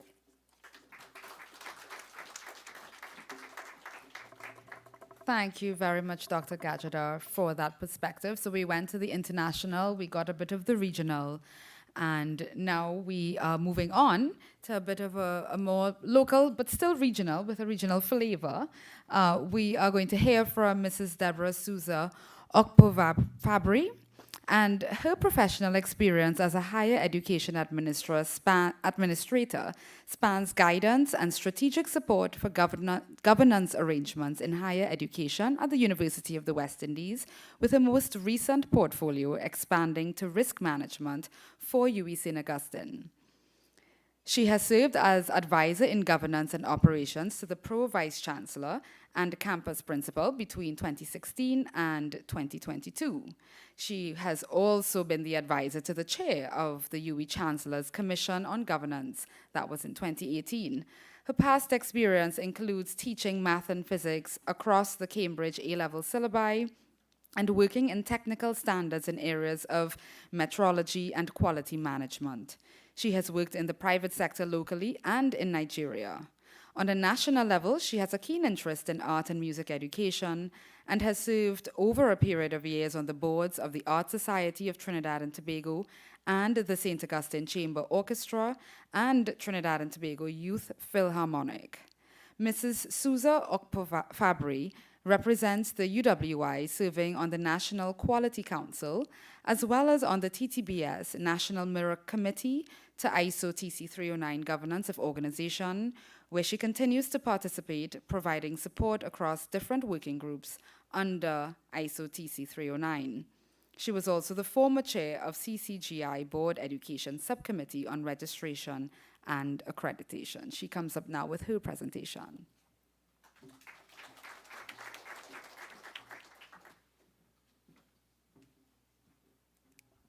Thank you, and good morning, everyone. I am looking at integrated governance. I will look at it at the context, at the context of academia, in exploring critical topics of integrated governance from a national perspective. And I think what I'm going to be saying is not just local to Trinidad and Tobago, but I think the challenge that higher education face, I think it's not just it's a global challenge in terms of how our governance arrangements are placed in a very traditional way, and we are really stuck in moving ahead. So when we speak about sustainability, it encompasses not just environment, and because some persons think it's just the environment when we talk about sustainability, especially now. They say, oh, this is about something green, and they don't see it as the economy and governance. Our higher education institutions must constantly adapt to the evolving needs of society, industry, and stakeholders, ensuring that their actions are consistent and effective in utilizing limited resources for educational gains and societal well-being. As we know, the largest allocation, or you may not know, but the largest allocation of Trinidad and Tobago's national budget in 2022 was dedicated to education and training. And this emphasizes the importance, really, of capacity building. Given the enormous challenges faced by higher education institutions today, it's crucial, really, for governing bodies to assess their systems and engage the best practices for sustainability and ethical decision-making. However, current governance models in higher education may be outdated and insufficient for addressing today's challenges. This is where integrated governance, as described in the ISO 37000, comes into play. These 11 principles provide a framework for understanding and addressing the fundamental issues faced by higher education institutions and facilitating a better understanding of their role in society. There's no question that it's really a standard for any organization of any type and any size. Stakeholder engagement is an integral part of this process, as it can either facilitate or restrict an institution's growth, innovation, and sustainability. The complexity of integrated governance may seem overwhelming, but creating conditions for alignment is essential for long-term performance, responsible stewardship, and ethical behavior. An integrated organizational governance framework can support integrated thinking and decision-making to maximize resource utilization, generate value, and ensure sustainability. It is a duty of governing bodies to create conditions that allow higher education institutions to fulfill their purpose and uphold their values. The ISO 37000 principle can serve as a practical checklist for self-assessment and accountability, enabling governing bodies to ensure that organizational culture, norms, and practices align with the institution's purpose and values. Ultimately, we must remember that people, as the lifeblood of any organization, are driven by both financial interest and the institution's overarching purpose and values. In conclusion, integrated governance is a necessary approach for higher education institutions to address the challenges they face today and ensure their long-term success, sustainability, and positive impact on society. By embracing these principles contained within the ISO 9000, the ISO 37000 standards, we can work together to create a brighter future for Trinidad and Tobago. Thank you.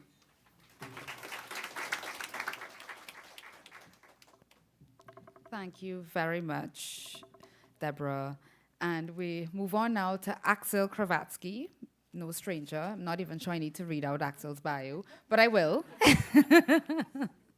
Dr. Kravatsky is chairman and principal consultant of Syntegra Change Architects Limited, Syntegra.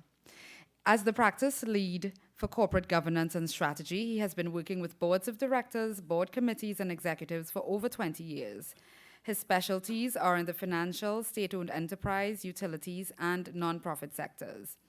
Axel was the founding chairman of the Caribbean Corporate Governance Institute, initiated the development of the Trinidad and Tobago Corporate Governance Code in 2013, and led the development of the first and only nationally accredited corporate governance training program in the Caribbean region. Axel is currently serving as the co-convener and the technical editor for ISO TC 309, which is developing the first foundational standard in the field, ISO 37000 guidance for the governance of organizations. The committee consists currently of 76 countries and 26 liaison organizations, and the standard is due to be published in 2021. The draft international standard was published for national review in the 163 ISO member countries on the 10th of June in 2020. Let's welcome Axel.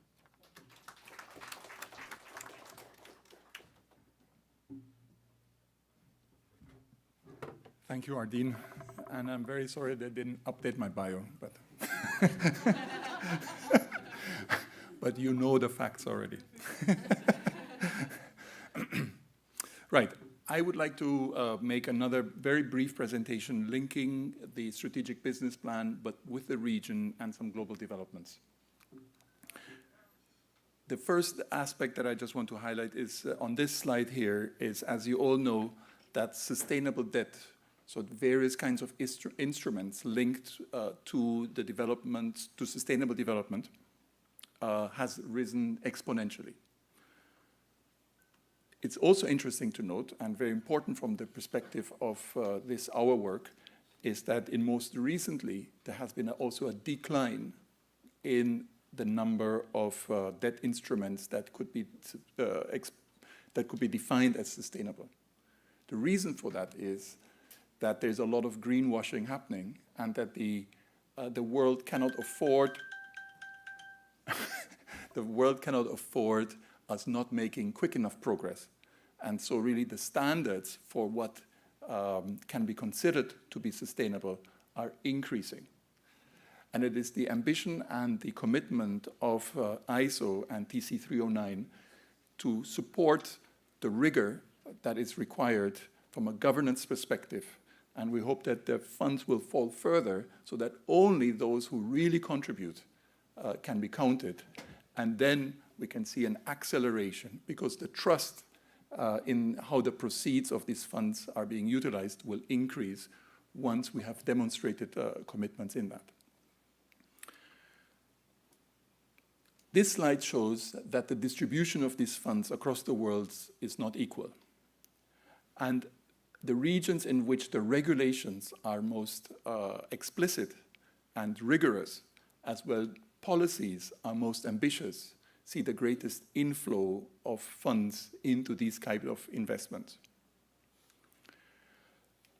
If we now focus on Latin America and the Caribbean, there are 4 statistics here that are quite striking and important.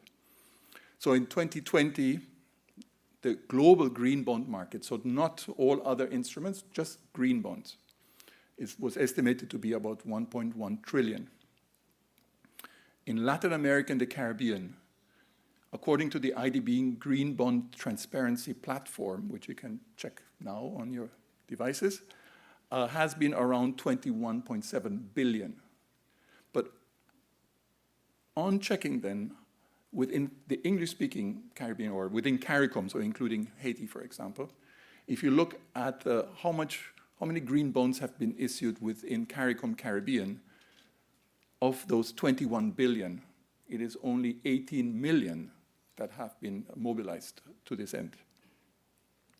The the regional market is estimated to grow tenfold in the next 7 years. So we can expect that as the region increases its emphasis on transforming the economies, the infrastructure, the social institutions to become more sustainable and resilient, the funds that need to be allocated and that need to be raised will need to mobilize the private sector and any other possible source, and the performance standard need to be as high as possible.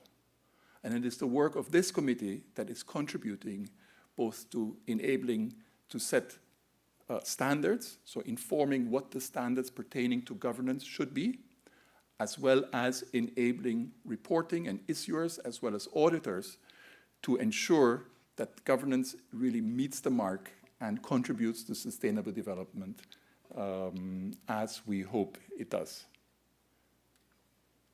I'll leave it at that. I think within the region, there are a number of developments that are taking place, but we can come back to that maybe in the discussion.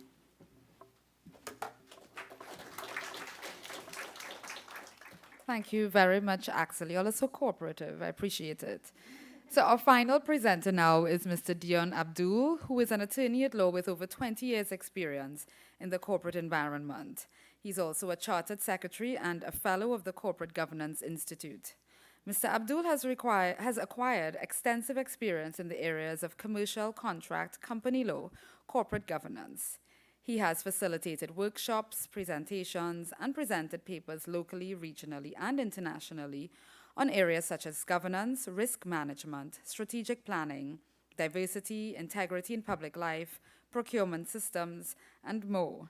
He's been project manager, champion of strategic interventions, including corporatization, enterprise risk management, and business continuity. Mr. Abdul is a board member of Transparency International, immediate past chair of the the local chapter of Transparency Institute, and coordinates the specialist legal aid clinic for the Hugh Wooding Law School at the local chapter.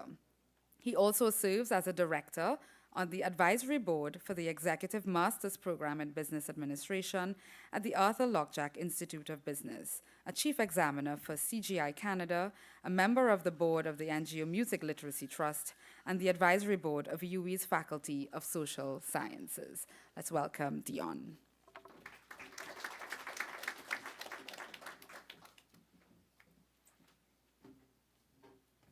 I don't know if there's anything much more to say after that. Like Axel, I think I interrupted bio a bit. But this morning, I was very pleased and privileged to be here. I feel that way, Axel, and the ISO team.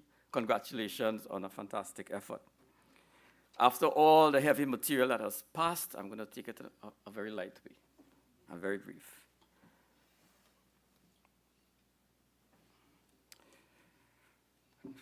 I just want to take a little walk down the road of governance for us, those of us who have been in the system for a while, fighting the good fights. And I think it was sometime in 1992, as Professor mentioned earlier, that Sir Adrian Cadbury came up with a seminal work on governance in the Cadbury Report. The definition that he came up with, as Professor mentioned earlier, dealt with systems and processes to direct and control the affairs of the company. Full stop. It dealt with the maximization of shareholder value. That was the aim, that was the purpose, and legally it was right. Traveling a couple years further up, we look at the OECD definition, which started to expand and continues to expand, including words such as the investor and shareholder value.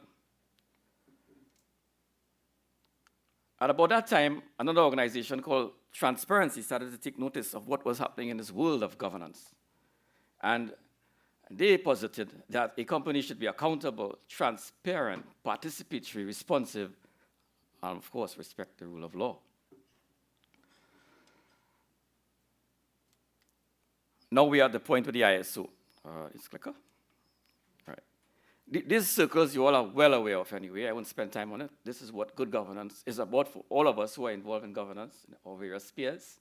And if we don't know, we should get very familiar with it. It will help us on the course of implementing ISO 37000.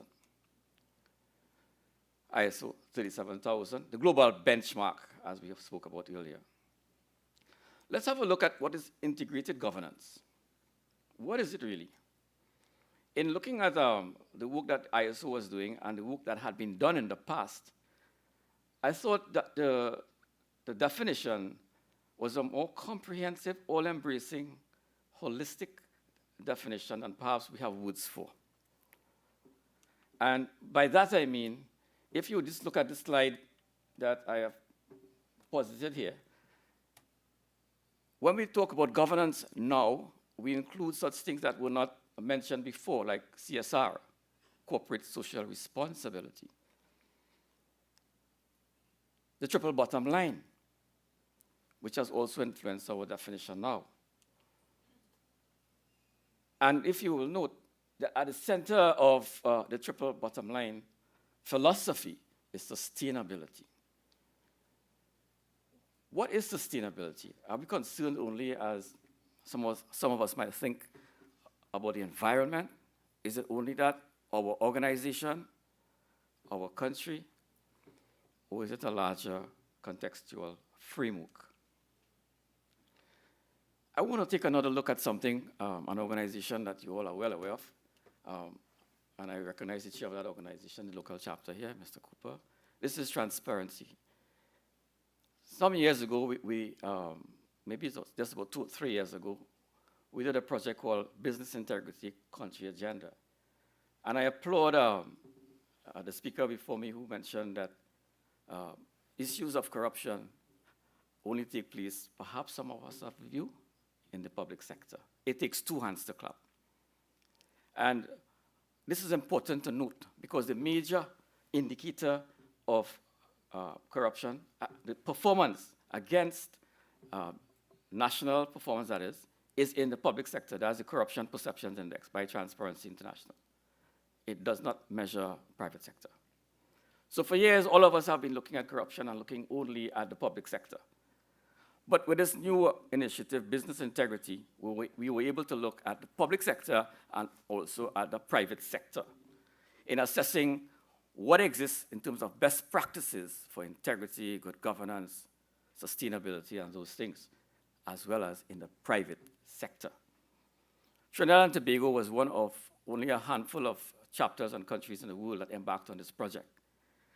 And when I look at the slide that I put up here, it says clearly that whether we are in the public sector or whether we are in the private sector, the SMEs, civil society, we are all fully aware of what is required to take us out of the realm of chaos to somewhere that is nirvana for our organizations and our country. We know what we have to do. All of it speaks to legislation, bribery, whistleblowing, campaign finance legislation, and so on. That's on the public sector side. Organization-wide, it means almost the same thing. The point is, though, wherever we are located in public or private, we understand that clean business is good business, as Transparency themselves point out. We have found that if we only look at ourselves as an organization and we look to get into business endeavors only for ourselves, if you're in the developed world, 10% of the value of procurement has to be added to the final value of that transaction. And for us in the developing world, guess what? It doubles. It's 25%. So it's important for us to look beyond our nose, beyond ourselves, and realize that what we do, what we are doing, impacts not just on our neighbor, another company, but our community, our country, and as well internationally. If we look at what we do in practice, and I'm trying to keep to my time. all of us in our various spheres of activity, I'm sure we are doing our best. Whether we are in Nigeria, Singapore, in the region, right here in Trinidad and Tobago. Most of our organizations conform to basic best practices. And we found, when we talk about assurance, for example, we have an internal audit function. We found that most of us, according to our law, must comply with having annual audit reports. That's a given. Some of us have whistleblowing. So some of us don't have it in our organizations, for example, but we are calling for it nationally. We need to start at home first. Implement it in our organization, concurrently with that call nationally for whistleblowing legislation.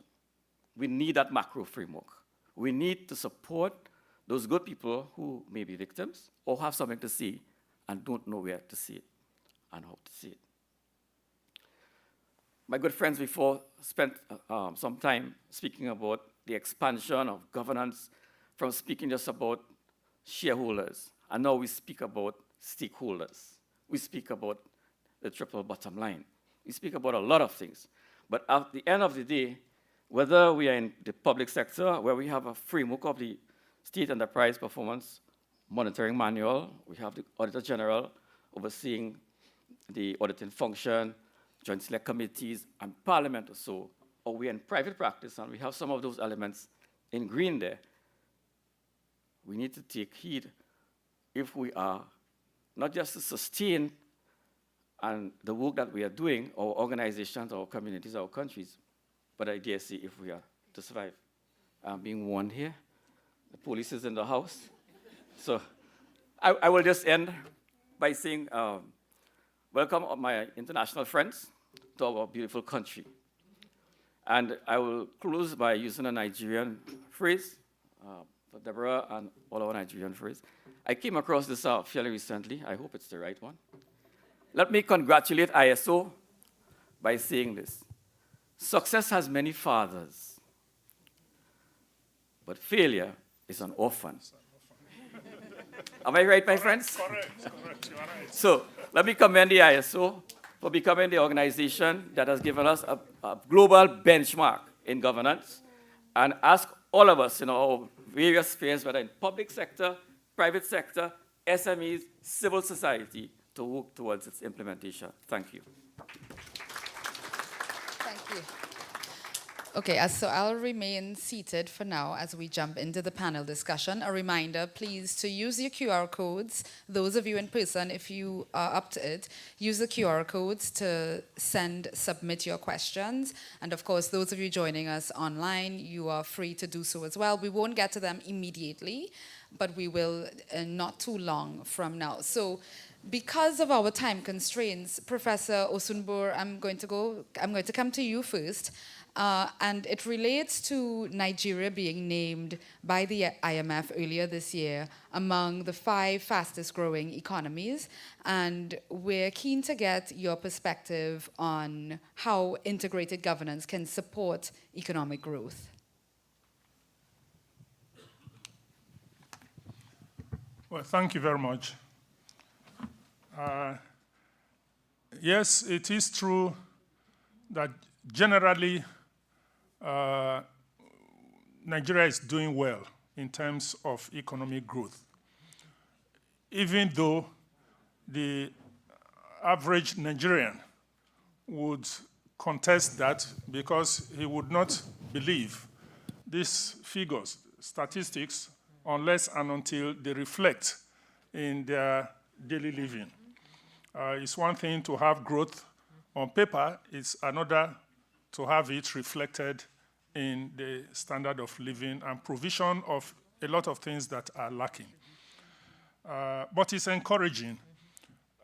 The problems that I spoke about with reference to Nigeria, unemployment in the midst of a rapidly expanding population, insecurity, and what have you, are impediments to a higher rate of growth. But I believe through integrated governance, a lot of the negative factors that impede growth can be removed. Organizations will perform better if integrated governance is implemented across board, whether the public sector or the private sector.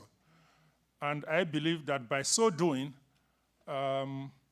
we'll be able to attain more of the UN SDGs, which would be in the interest of Nigeria as a whole and indeed the global community. So that is why I encourage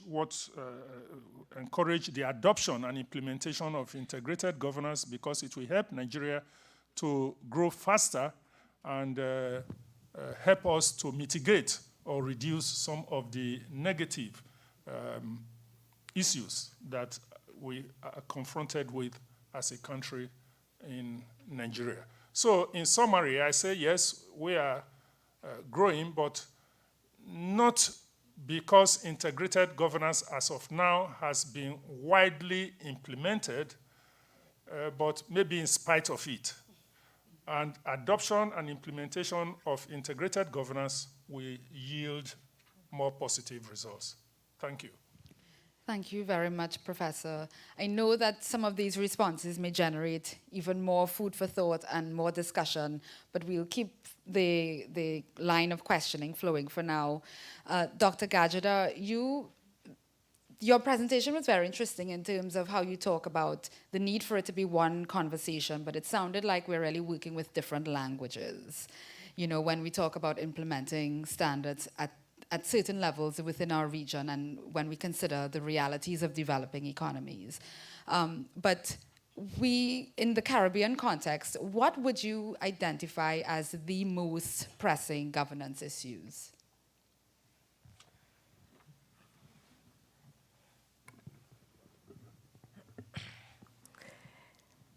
As we speak,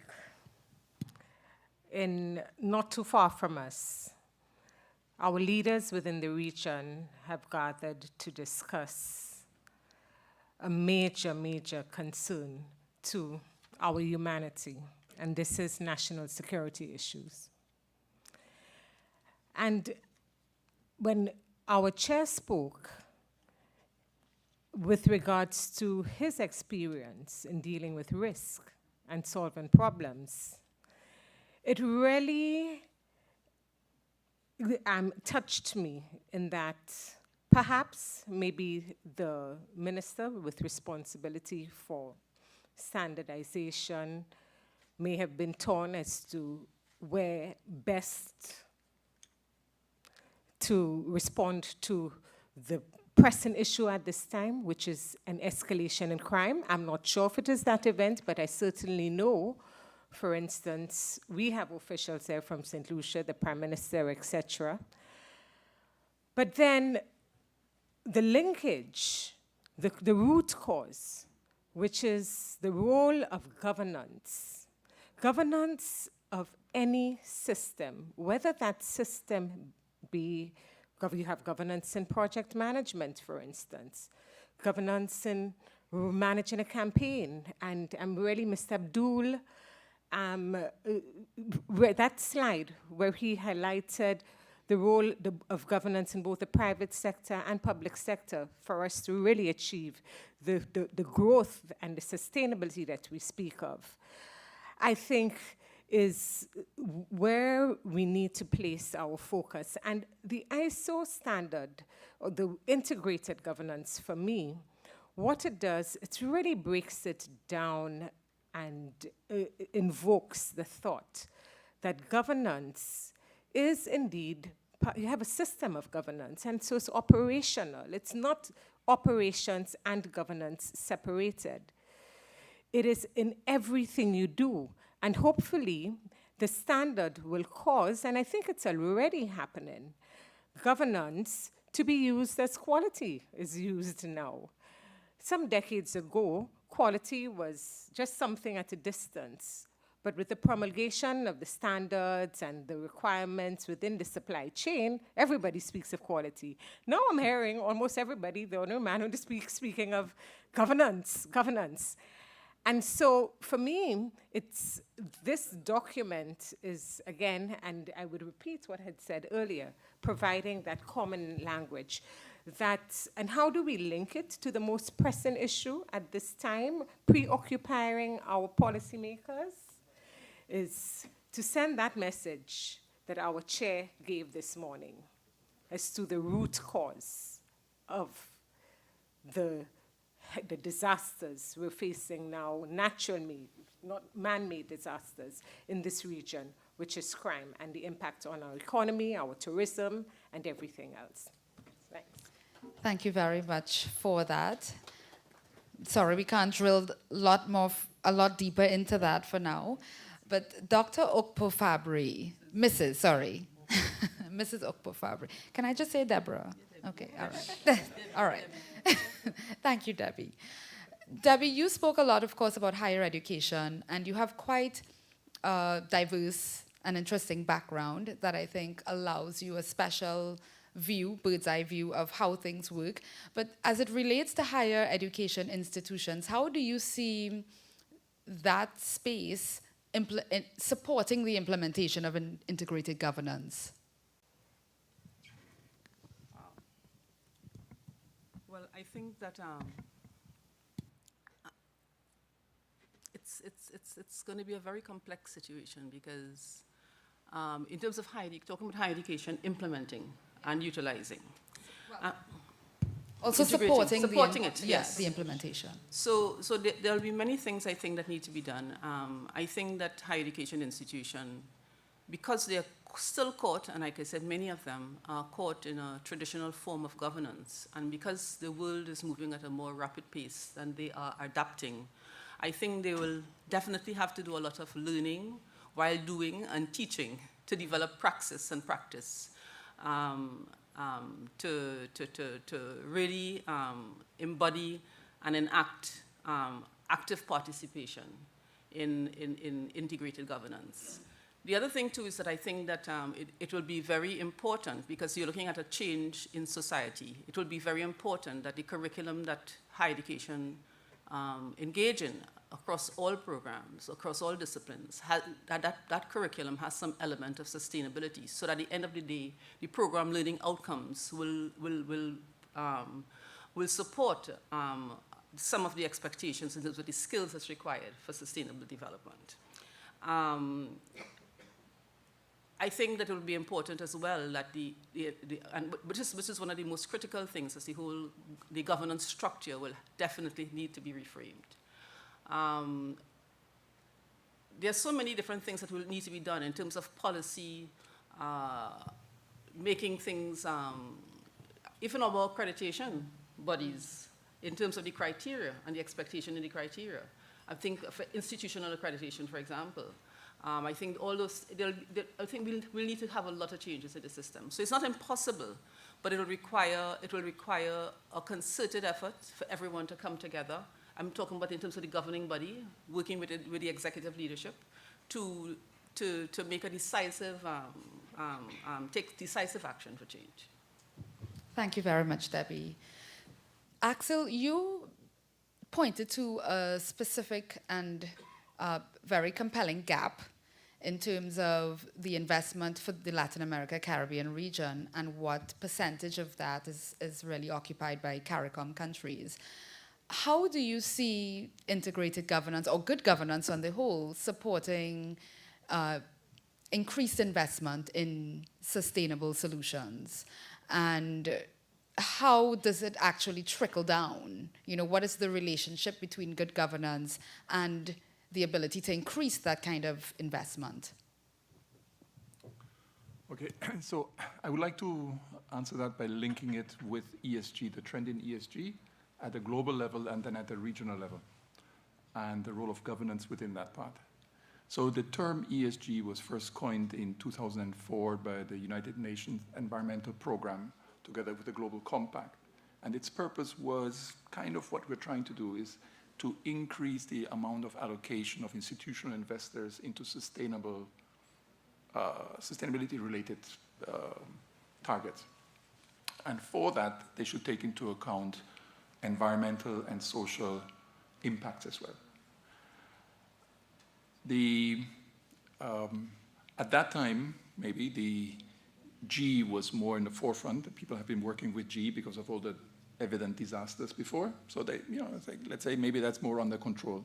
So we need to bring E and S because that is like completely out of the view of the organization. So let's bring those risks to bear within the organization because it's a win-win for the organization if they invest with lower risks emanating from the environment and the social dimensions and governance dimensions. But the field has moved tremendously since then.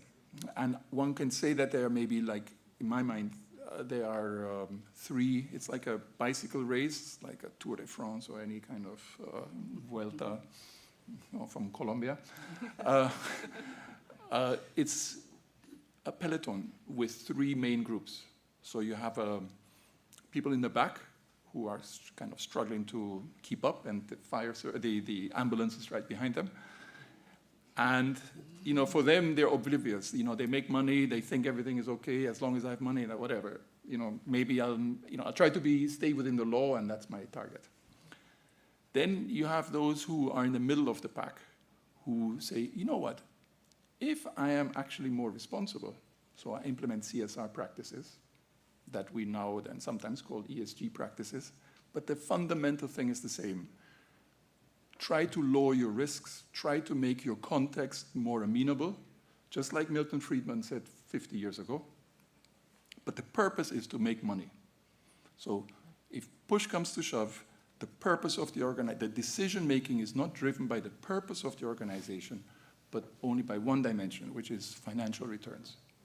And financial returns are always necessary, but they are the outcomes of quality service that is demanded by somebody. And then there is the front of the pack, people who just around the corner, you don't even see them anymore. And the middle of the pack thinks they're doing very well because they don't even see the beginning. And those are the ones who have transformed and now are really driven by the purpose of the organization and are reaping even greater benefits. But not because they focus on the money, but because they focus on the impact they're making and the credibility that they gain through that and the trust and the resilience across the organization. And the more the world gets complex, the more important that is. So from the ISO perspective, so this is not an ISO perspective, what I just said, right? But we are committed to all of them because they're all important. We cannot sort of deride the people in the back and say, oh, you don't get it. We need to serve them because we need them. We want to bring them up front, and we want them to accelerate. So that is why it's important within the TC for us to understand all the different stakeholders and their needs so that we can meet them where they are rather than where we think the cutting edge is. But it's different worlds, and we need to speak to all three parts. And they don't speak the same language. They laugh about each other. Everybody thinks, whatever. It gets very politicized. But we must stay away from the politics and focus on serving them as well as possible.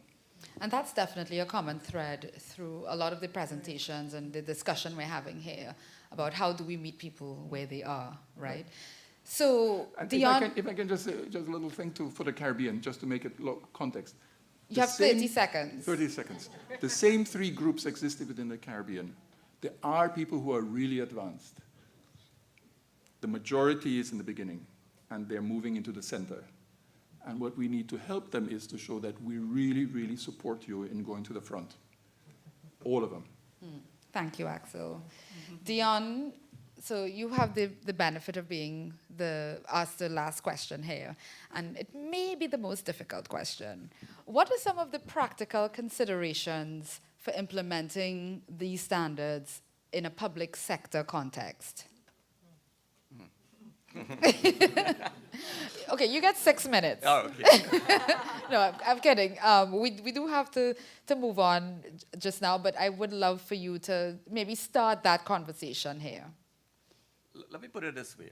One of the benefits of ISO 37000 that I saw early on is that it puts a standard for the entire world, developing, and those of us who may be in the middle of it.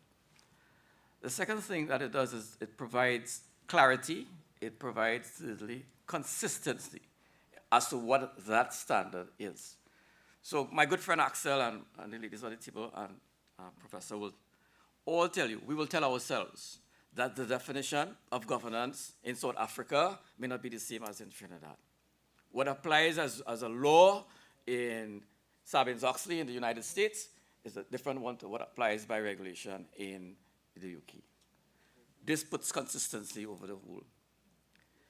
I think that's one benefit. If you are a business and you want to stay as an SME, you know you can compete regionally, internationally, however way you want to, because you are following the same governance standards.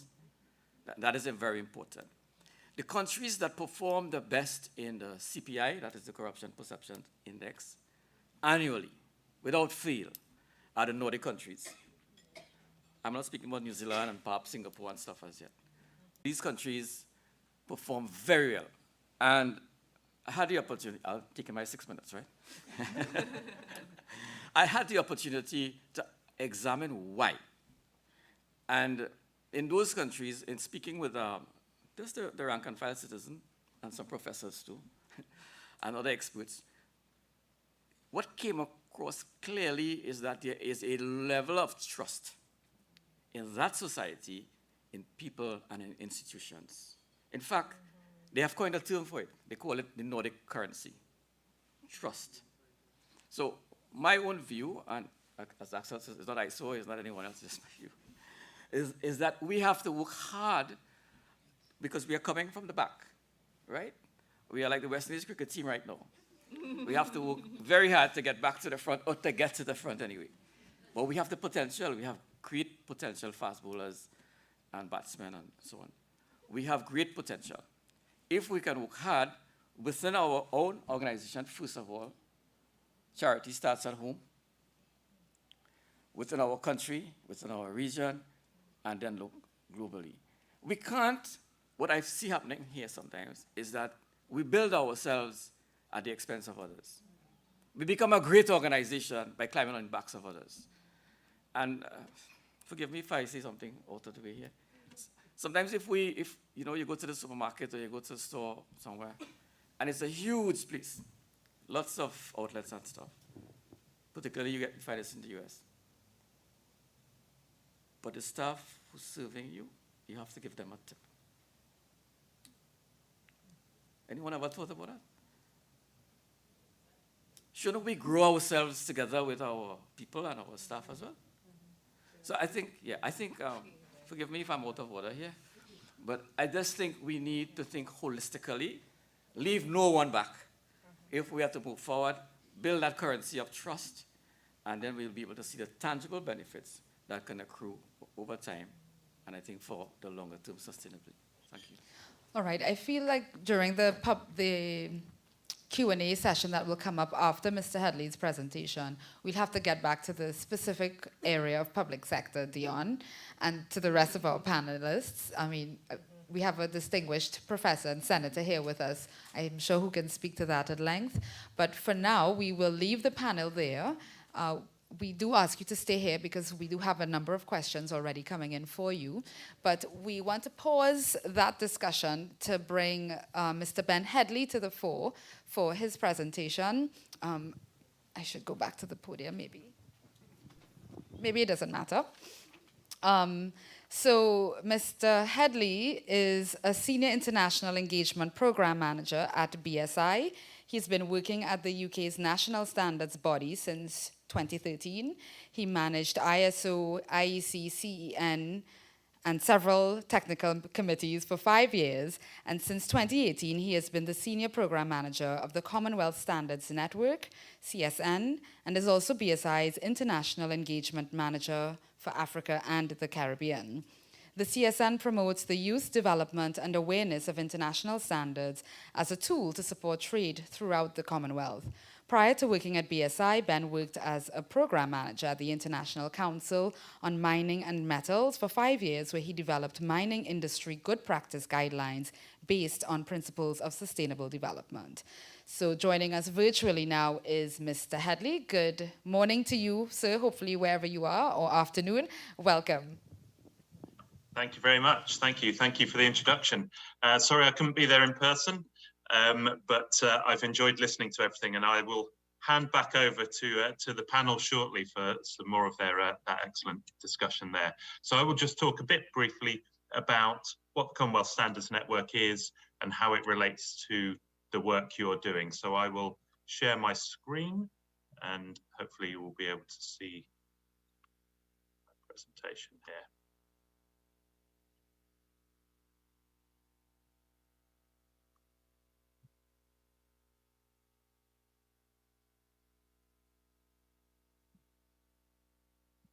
So hopefully you can see my this presentation here. Please let me know if not, or if you have trouble hearing me or anything. So the Commonwealth Standards Network has been running since 2018. It comprises of 53 members. The Commonwealth around the world, it's quite a diverse grouping of countries, from Canada to Pacific Islands to a large amount of the Caribbean, a large amount of Africa, and Asia as well. What the CSN has been doing with those members is, in some places, delivering embedded technical assistance, sort of slightly longer term, a few years, working with the national standards bodies, and sometimes shorter term training about specific topics, whether it's trade related, how standards relate to regulations, and other things like that. Generally, everything that we do is looking to increase the participation in international standards development. When we talk about international standards, we're talking about, from our perspective, it's about ISO and IEC standards.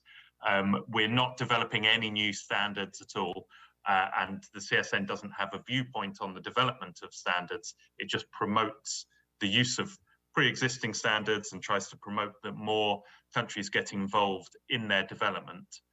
The aim of that being that if more countries are involved in the development of standards, the international standards are going to be more relevant for them to adopt within their countries and to use.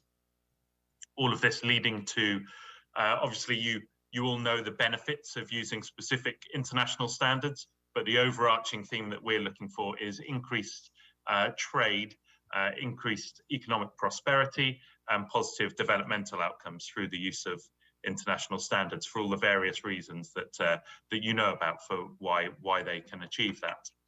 So at the moment we have 53 countries as members, 31 associate members, including regional organizations like CrossQ, ARSO, the Pacific Islands Forum, and generally it's the national standards bodies or their equivalent that are our members. What we have online resources, as well as the technical assistance and training that we've done. These are some countries that we've worked with the technical assistance programs on. I won't go into big details of those now, just in the interest of time, because there's been quite a lot of work that's been going on for the last 5 or 6 years.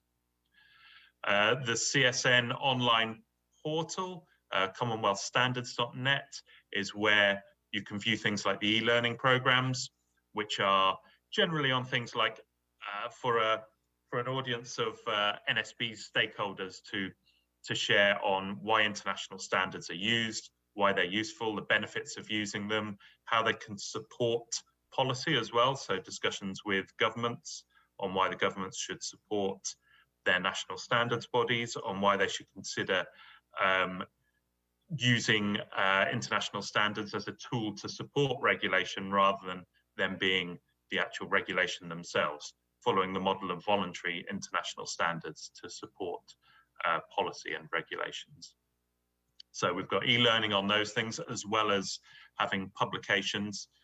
When you go onto the CSN portal, you'll see the tabs along the top, and in the library is where you can access lots of this information. What I'll talk about today is the most recent things we've published are fairly short guide brochures for SMEs. So I was listening to discussions earlier. So really the same things that have been said already of talking to SMEs about, particularly in developing countries, there's quite a gap a lot of the time in SMEs using international standards. But obviously there are benefits for them as well as for others that could potentially trade with them if they were using international standards on the trade benefits, as well as other things like health and safety, interoperability, productivity, and things like that. So these short brochures really aimed at SMEs within developing countries to give a very broad overview of, literally from the level of, this is what international standards are, this is what quality infrastructure is, this is how generally it can help you. And then these brochures go into more detail about specifics of some of the most widely used international standards. And you'll see one of them on this page here is 37,000. So none of this will be news to you at all about what it says on there. It's all things that have already been discussed for you this morning. But really the point of this is to push SMEs to look more into potentially using 37,000. So it pushes them to have the discussions with their national standards body or with ISO about how they can get either involved within the work of the TC, or to be able to adopt the standard, to use the standard themselves within their organization. And like has been discussed, the real push of this is to say the sustainability of your organization can be improved by using this. By using 37,000, there's a number of benefits for you as an organization. It shouldn't be a cost to you or a burden to use it. The reason that it's so widely used around the world is because of the benefit it brings to you as an organization. And it should be just as applicable for you as a small organization in a developing country as it is for large multinational organizations. So it really pushes that point that it's a business opportunity for SMEs and all of the reasons that you're all very aware of how using the standard can assist SMEs, particularly within developing countries. So this short brochure is available on the CSN portal. Forthcoming things from the CSN, we are continuing to work. You may hear the Standards Partnership. That is another program that is funded by the UK government, where we're focusing on specific embedded technical assistance. But there is still the CSN continuing as an overarching network organisation to promote things like these documents that are valuable across the Commonwealth. So that really is applicable for non-Commonwealth countries as well, because they're so diverse, the countries in the Commonwealth. But generally the push is to help developing countries use international standards more widely, whether that's discussions with governments or SMEs or assisting the NSBs and others. So the work will continue on that. I'd like to put out that obviously the work of TC 309 is very important within this field. It would be good to work more closely with 309, maybe to develop things like guide brochures for SMEs on 37,001, or other areas that you think would be valuable to use the CSN as a engagement organization. Seeing as we have these 53 different membership countries, there's potentially an opportunity to get your message to an audience that maybe it's difficult to do as the TC, or maybe there are countries that are not involved with the TC and the development process that you would like to reach out to, and the CSN would probably be a good route to get to them. We have annual meetings at the side of the ISO GA, and so we will have a meeting in Brisbane later this year. Otherwise, we have quite relatively regular workshop meetings online about things like promoting the use of international standards. So I don't want to cut into other people's times and the panel discussion, so I will leave it at that for now. Please contact me, Ben Headley at bsigroup.com, if you want to know more about our work, if you want to see more about these brochures and the e-learning and other things that we've got, and the website as well, yes, commonwealthstandards.net, if you want to have a look on there. But happy to talk to anyone offline or otherwise, and hopefully I can make it along to one of your meetings face-to-face one day, or I will see you somewhere like the ISO GA. Thank you very much. Thank you so very much, Ben, for that presentation. I believe we'd like you to stay on the line in case anyone has any questions for you. Again, you have the option, those of you here with us in person, of scanning the QR code, submitting your questions online, or coming to one of the several mics here in the room. And those of you who of course are joining us online, please send your questions. As I said, we have quite a few. And I want to start with this first one, asking or saying many family-owned businesses are SMEs. How does the ISO governance of organizations treat with not only the governance of the business, but also the governance of the family? Okay, so who's going to be the taker for that one? Axel? Oh, are you sure? So remember, if we go too long, we cut into lunch, right? So we want to be mindful of that as well. I will allow Axel to have the final say because then he can capitalize on it. But you know, it's a very interesting question because we spoke of governance of all systems, and the family unit, it's the oldest system. Traditionally, even before company legislation was formed. And so perhaps we need to go back to use the avenues of, I don't know, the non-governmental organizations, the churches or whatever, and speak of matters pertaining to that. Governance, the core principles. We do it anecdotally. Yeah? We have a head of a household. We probably informally come together to make decisions. But when it gets into the business aspect, it gets very complicated. And I know with some of the small companies we work with, what we encourage with regards to governing decision-making process is to dilute the board with external members. And when we come, many of these businesses don't even have a functioning sort of governing body per se. On paper, of course, you need to list directors. And so they may, just for formalities, if they need to demonstrate some formalities, perhaps get a lawyer to come in. But what you try to encourage them is to form a governing body to perform the oversight function, to perform the other to ensure the accountability, other principles within the standard, and as much as possible get a trusted outside party to dilute the dynamics within the family, at the board level at least. So this is my... Thank you, Alison. Axel, do you have anything to add? Yeah, the only thing I would add is that I agree with everything you say. I would reframe the diluting into governing, governing. The dynamics, the emotions. Yeah, so, and therefore the governance is the same. So you direct, you oversee, and you account. And frequently, mature family businesses and organizations create a family council. So that's a way for people to talk. They have a constitution, which talks about how do we govern ourselves and how do we relate. How do we deal with all family members who are not on the council? How would they deal with people who have married in and children and everything else? They have also an assembly where they get together and they meet, like a shareholder assembly. They also have a family office. So many of the different aspects in terms of operational governance places are very similar. And I think the principles apply to that system, as you have pointed out. It's a system. And by making it work well, family businesses succeed.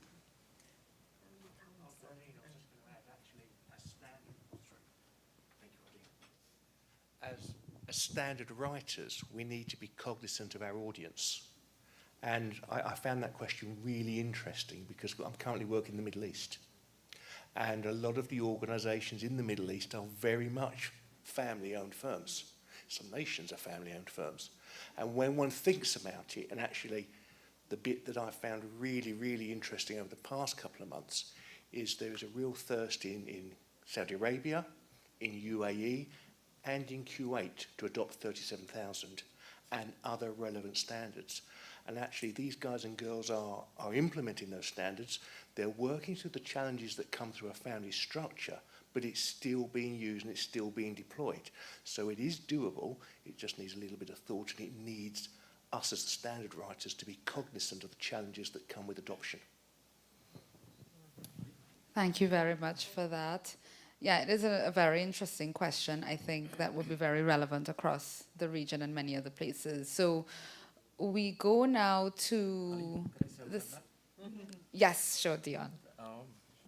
This is just an aside, really, but in Trinidad and Tobago, and I think in most of the Caribbean countries, we have a lot of these mom and pop shops. And I think it has to be one of education, information, and communication to that group of people. I'll tell you why. If I am running an SME, a small business, and it's successful, it's serving its purpose, why do I have to get involved in your business? So we have to communicate to that group, that category of persons, and there's a large number of them, that the world has changed, perhaps. The framework within which they are working has changed, it's changing, evolving, and perhaps what worked for you for a few years will not work in the next few years. Thank you. So our second question, government departments usually play an important role in the compliance management of market entities. So how to better balance public and private interests in ISO standards?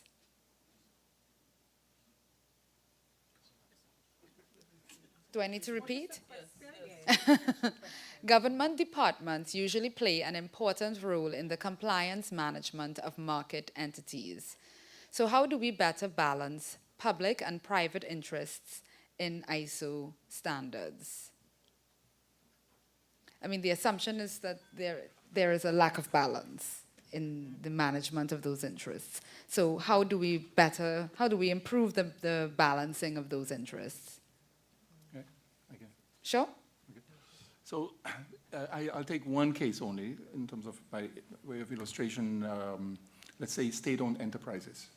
So the arrangements are quite complex because, let's say, for example, in Trinidad and Tobago, all state enterprises are owned by Corporation Sole, which is represented through the Minister of Finance. Then there's a line ministry that gives more specific direction to what has to be achieved. They are sort of in charge of the policy aspect, whereas the Ministry of Finance is in charge of the governance aspect. And I think that in the public service, it's not uncommon to find a quarter of positions to be unfilled. And the difficulty to govern a large number of institutions and keeping things up to date when policy is not being developed at the same pace, the way that it changes, and legislation is not developed that gives context for these things to happen, you frequently find that the ministry parts are the ones that need most support. And the ministries would benefit greatly if they had, as they do now, guidance for what it is, for how, for example, how to have a clear control system. What is the control system? What should I ask for? How do I ensure these things happen?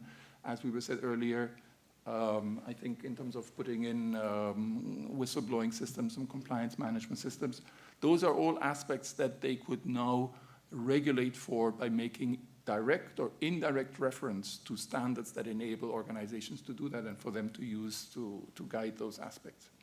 But it is a critical aspect that is not only within the Caribbean. Everywhere in the world, state enterprises are increasing numbers, and their roles are increasing, and public utilities and many different topics. It's a very important topic that is clear and center in the target for our work. Yeah. Professor, do you have any thoughts on this area?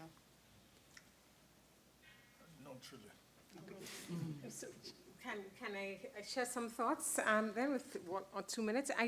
The increase in what these SOEs, I think, is really an area that I think the public needs to look at and how governments form them. Because while OECD recognizes any institution established by, with an act of parliament or wholly owned, incorporated government, a lot of the governments are using the Companies Act to create those public institutions wholly owned by governments, and the clarity or accountability to the public is sometimes it's not clear, because those SOEs that have been established, their foundation is under the Companies Act. I think very often you get a response from the governing body that we're complying with the Companies Act, we're private.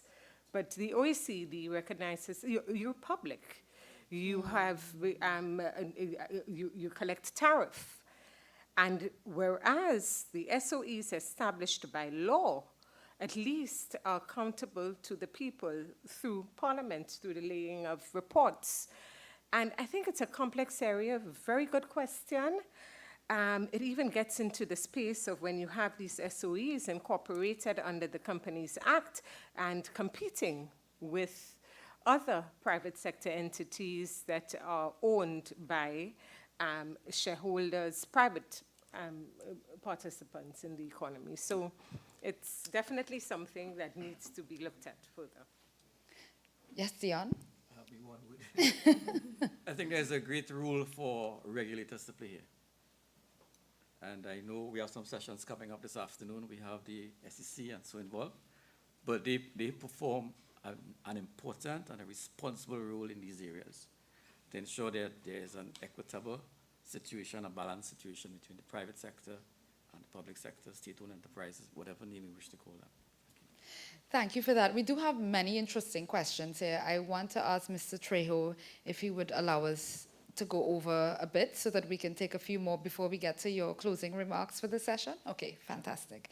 So coming on the heels of what each of you just said, one person is asking, while governance is crucial, who will guard the guards to ensure compliance towards sustainability and not over-regulation to frustrate doing business?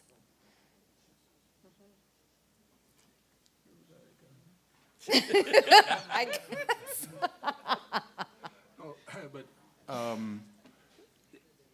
You know, for those who are not within the system, it sounds obscure and it sounds like you never heard it before. But that is why national quality infrastructures are important, to have a system how things are working.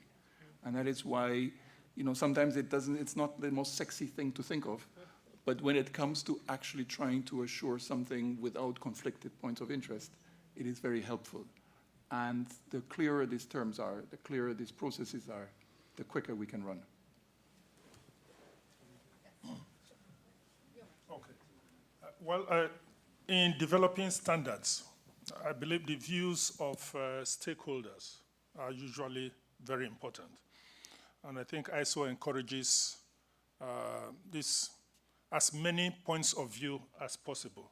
And I think the aggregation of those points of view in the process of developing standard will help to avoid the threat or fear of overregulation. So I think there are inbuilt mechanisms in the process of developing standards to take care of the concerns that have been raised. So you're talking about consultation, public consultation. All right, we have a question for Debbie specifically. Are you of the view that governance should be added to the primary school syllabus? That's an interesting question. What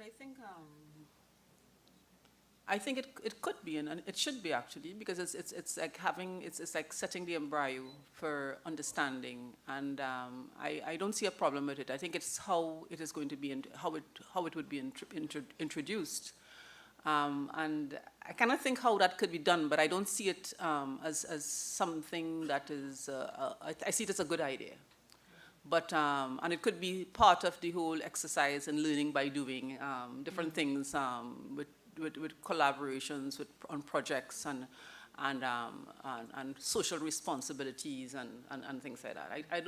I think it's a very good idea, actually. Yeah, I think it's a very good idea. Thank you, Debbie. We have a question for Dion. Someone is saying, I'm very impressed by Dion's speech. I want to ask whether he thinks it's practical to add a trust session into ISO standards, and how? I will answer that question second. Let me just touch on one thing you said, Debbie. I think more than governance in the primary school curriculum, perhaps we need to look at returning to something we have been looking at in another place, and that is ethics. So when I was a child in primary and secondary school, not so long ago, this was actually on the curriculum. I can still remember Thursday afternoons. There was ethics there. So whatever background we come from, and if you look at us on this panel, we are all different, right? We come from different homes. But when we met at school, this particular class ensured that we harmonized our character and value system. We understood each other and that value system, and we respected each other. To today, if I see some of my colleagues outside of work environment and stuff, even in the work environment. So my suggestion to the caller, the person asking the question, and perhaps for those of us who have that particular opportunity, is to try and inculcate that particular item in our curriculum again. If we start there and we get our kids thinking about what is right, what is wrong, how good you are, what color you are, what your religion, it does not matter anymore. We start with a level playing field, and it evolves into that governance. Some years ago, I believe I mentioned it there. Some years ago, I was at a particular business school, and it was the first time in the ethos of business schools that I saw a professor of ethics being appointed as dean of the business school. That was about 10 or 12 years ago. That is to tell you how important that conversation is at other levels. Why not at the lower levels? Thank you. I lost track of the other question. Trust. How do we incorporate trust into ISO standards?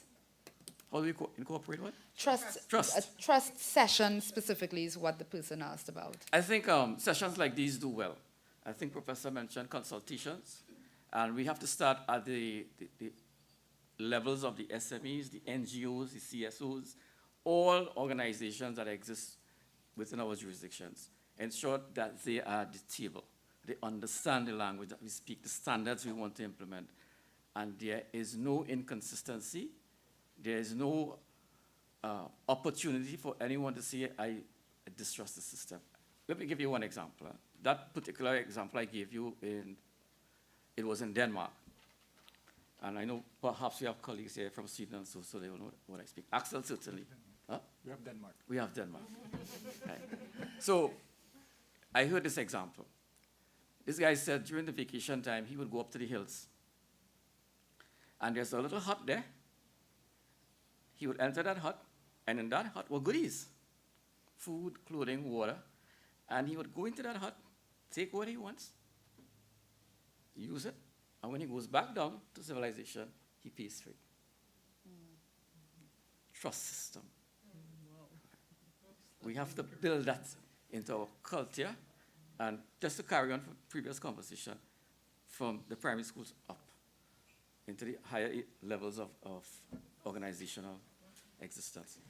Can I just add?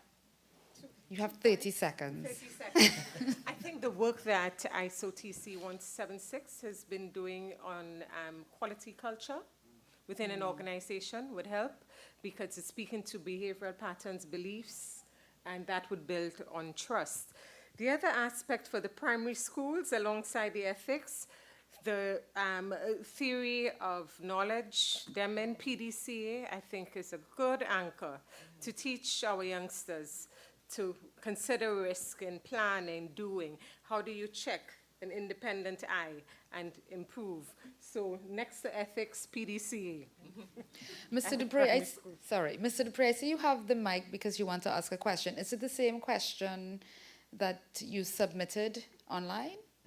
Yeah. Yes? Okay. Well, I have been saving that for last, if you would indulge me. We have one more that I think follows on very well from the conversation about ethics. What are some of the ethical and safety issues being discussed in the governance standards landscape? How is the governance and assurance infrastructure responding? By all means, Axel. So I think one of the elements that speaks to that is that it is one of the 37,000 specifies 3 outcomes of good governance. One is performance, the second thing, or effective performance. The second one is ethical behavior. And the third one is responsible stewardship. And I think that all 3 go together, and they go very nicely together with the other things that were said. A second aspect has to do also with assurance. So I think having clear systems of assurance and independence also go a long way or contribute to that, and particularly appropriate depending on the risk levels.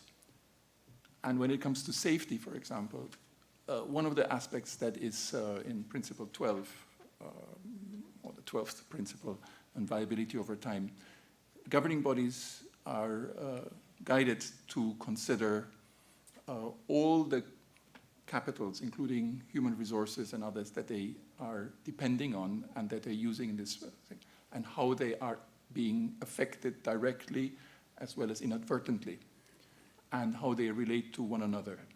So these are topics that are easier said than done, and the guidance provided for how to do that and the fact that it ought to be done is helpful to governing bodies, because it's a critical aspect that is often not governed. You know, it is something that is mandated and somebody will manage it. But the governing body has an important role to play, both in the culture that it brings in the institution, as well as that which actually gets measured and assured that it happens through the oversight system. And there is a lot of interest in this question of trust, but I believe we could return to that later on today and maybe throughout the week. But we will close with this question from Mr. Dupre. How can ISO get Caribbean leaders to attend a symposium on good governance under ISO TC 309? We need to get it on the CARICOM agenda. Alison? You know, well, there are 2, I imagine short-term, medium-term, long-term. Get it on the CARICOM agenda is certainly more medium to long-term. I'm wondering, though, I don't, the coincidence that we have here that we could capitalize on, that the discussions on crime and national security is taking place right here in this capital. And you have all your political leaders, senior levels of government there. Are they aware of this discussion here? One minister is away. So I'm wondering if through Chair, if there is something that's to be said, even if to begin the discussion at that forum, that the need to involve all aspects. It's not only about responding through the regional security mechanism, the RSS, where you're treating with, and they help the member states respond to crises, gang warfare, etc. But the preventative measures, the more long-term measures, and there are that other arms of government are working with the international community to build capacity, resilience in organizations right now taking place. And if I don't know maybe Chair Lawford, I mean, you could maybe have at least the chair of our committee meet with somebody over there, the relevant person over there, arrange for the chair to just have a handshake, go over, just to talk about the work that's being done. Because we have the chair of the ISO TC 309 right here, and they need that help. They need this help. They need to understand how the work ISO is doing could assist them. So if you could get that across, I could probably send a message to our delegation, but I think officially through your delegation, I could do it through the St. Lucia delegation, certainly, but I think just a one-on-one. Chair, vice chair, arrange for, you bring them over as chair, have coffee, tea, and a discussion to let them know what's happening. I'll raise the question.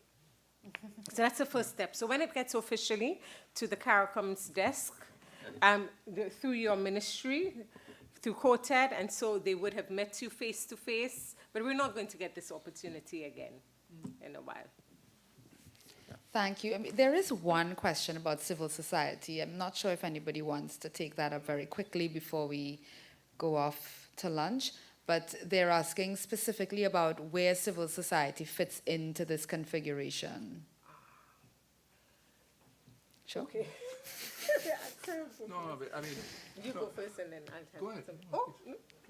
Okay. So Axel mentioned, it's actually pivoting from one of the things Axel mentioned earlier, which is the quality infrastructure.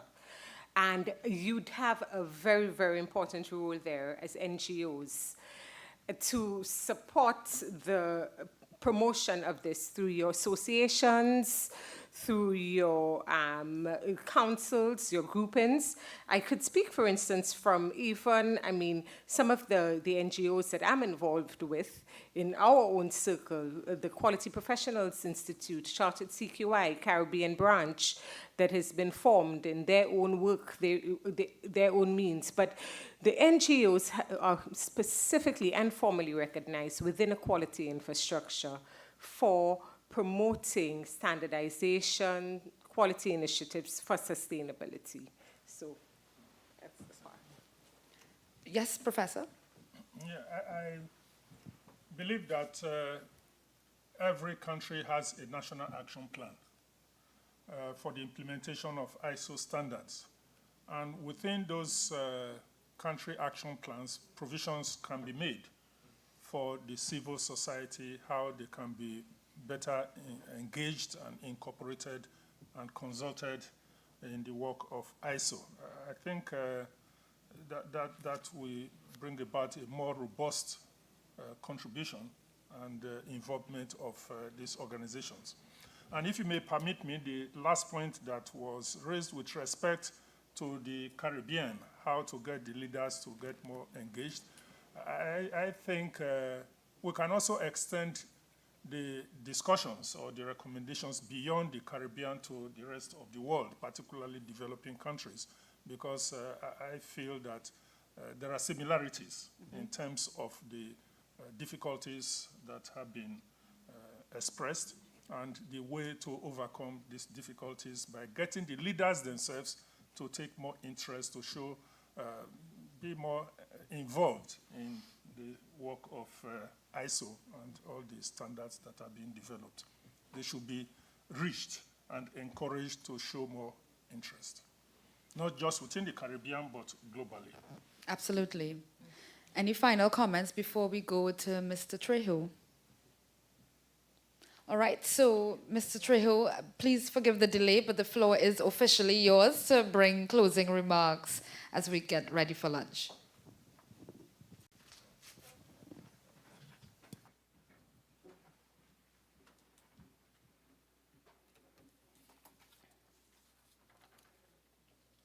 Good morning once again. We're at lunch? Yes, we're at lunch.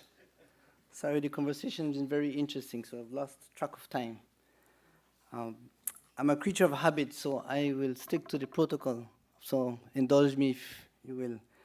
Ms. Irene Ovid, Permanent Secretary, Ministry of Trade and Industry. Mr. Silvio Dulinsky, Deputy Secretary General, ISO.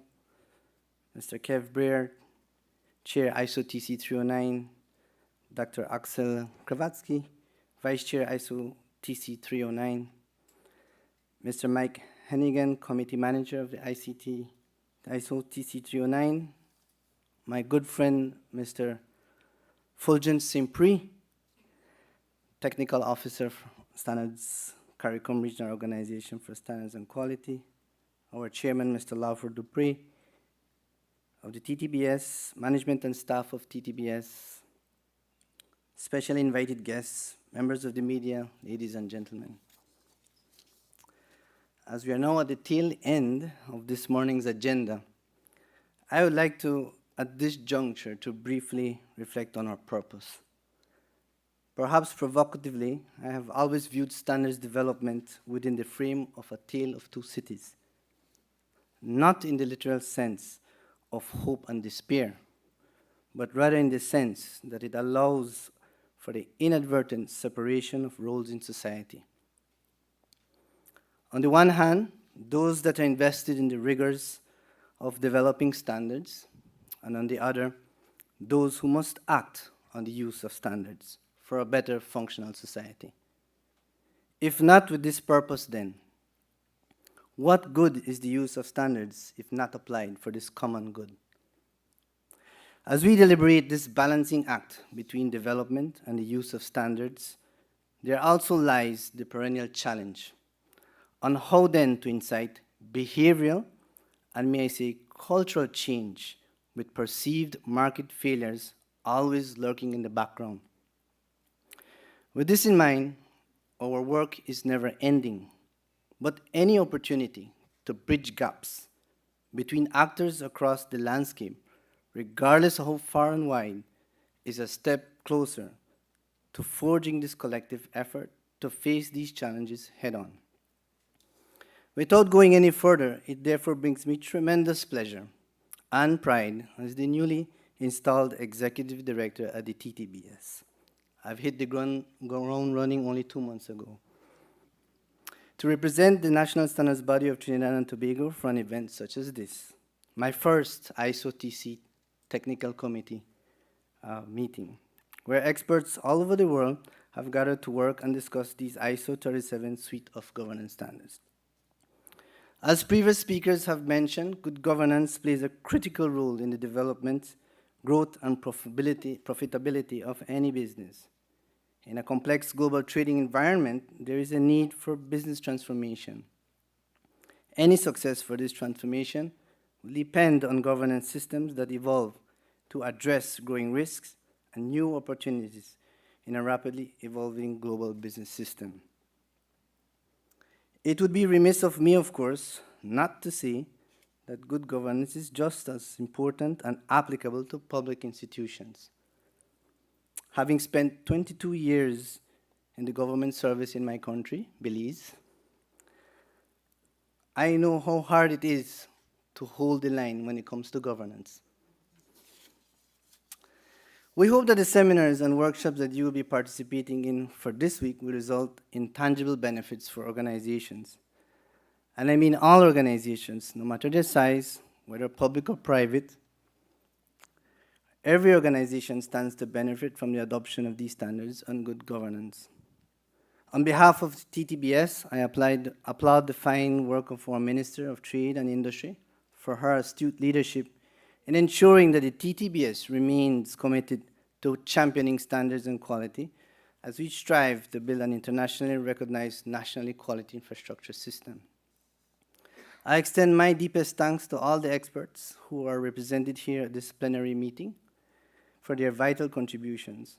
I applaud the work of the ISO Technical Committee, ISO TC 309, Governance of Organizations, whose secretariat is held by the British Standards Institution, and the network of experts who comprise the National Bureau Committee for Governance and for organizations in their respective countries. A special thanks goes out to Dr. Kravatsky, who I've only met a couple weeks ago, who facilitated the ISO TC 309 Vice Chair and Working Group. Your tireless work has been most appreciated. To all our sponsors, the Massey Group, Angostura, Blue Waters, Tourism Trinidad Limited, Trinidad Fine Cocoa Company, Bermudez, EIG, the Thai Manufacturing, and Croscu. This week's event would not have been possible without you. Last but not least, to my team, who've been up, well, didn't get any rest, I believe, who have been working tirelessly for this event. I'd like to thank Nadita Ramachala and her team in the Standardization Division, as well as other members of our staff at the TDBS whose invaluable contribution helped to bring this international meeting together. In closing, I encourage you with every ounce of rationality, fruitful deliberations as we collectively bridge gaps. Allow me then the opportunity to welcome all of you. To our first-time visitors to Trinidad and Tobago, I extend an enjoyable and hearty stay. To our return visitors, welcome back. I understand that in addition to the workshops, that there are scheduled social activities over the course of the upcoming days, so that it offers the occasional mix and mingle. We therefore look forward to meeting as many of you as possible. I wish you a productive and enjoyable week of activities. Thank you.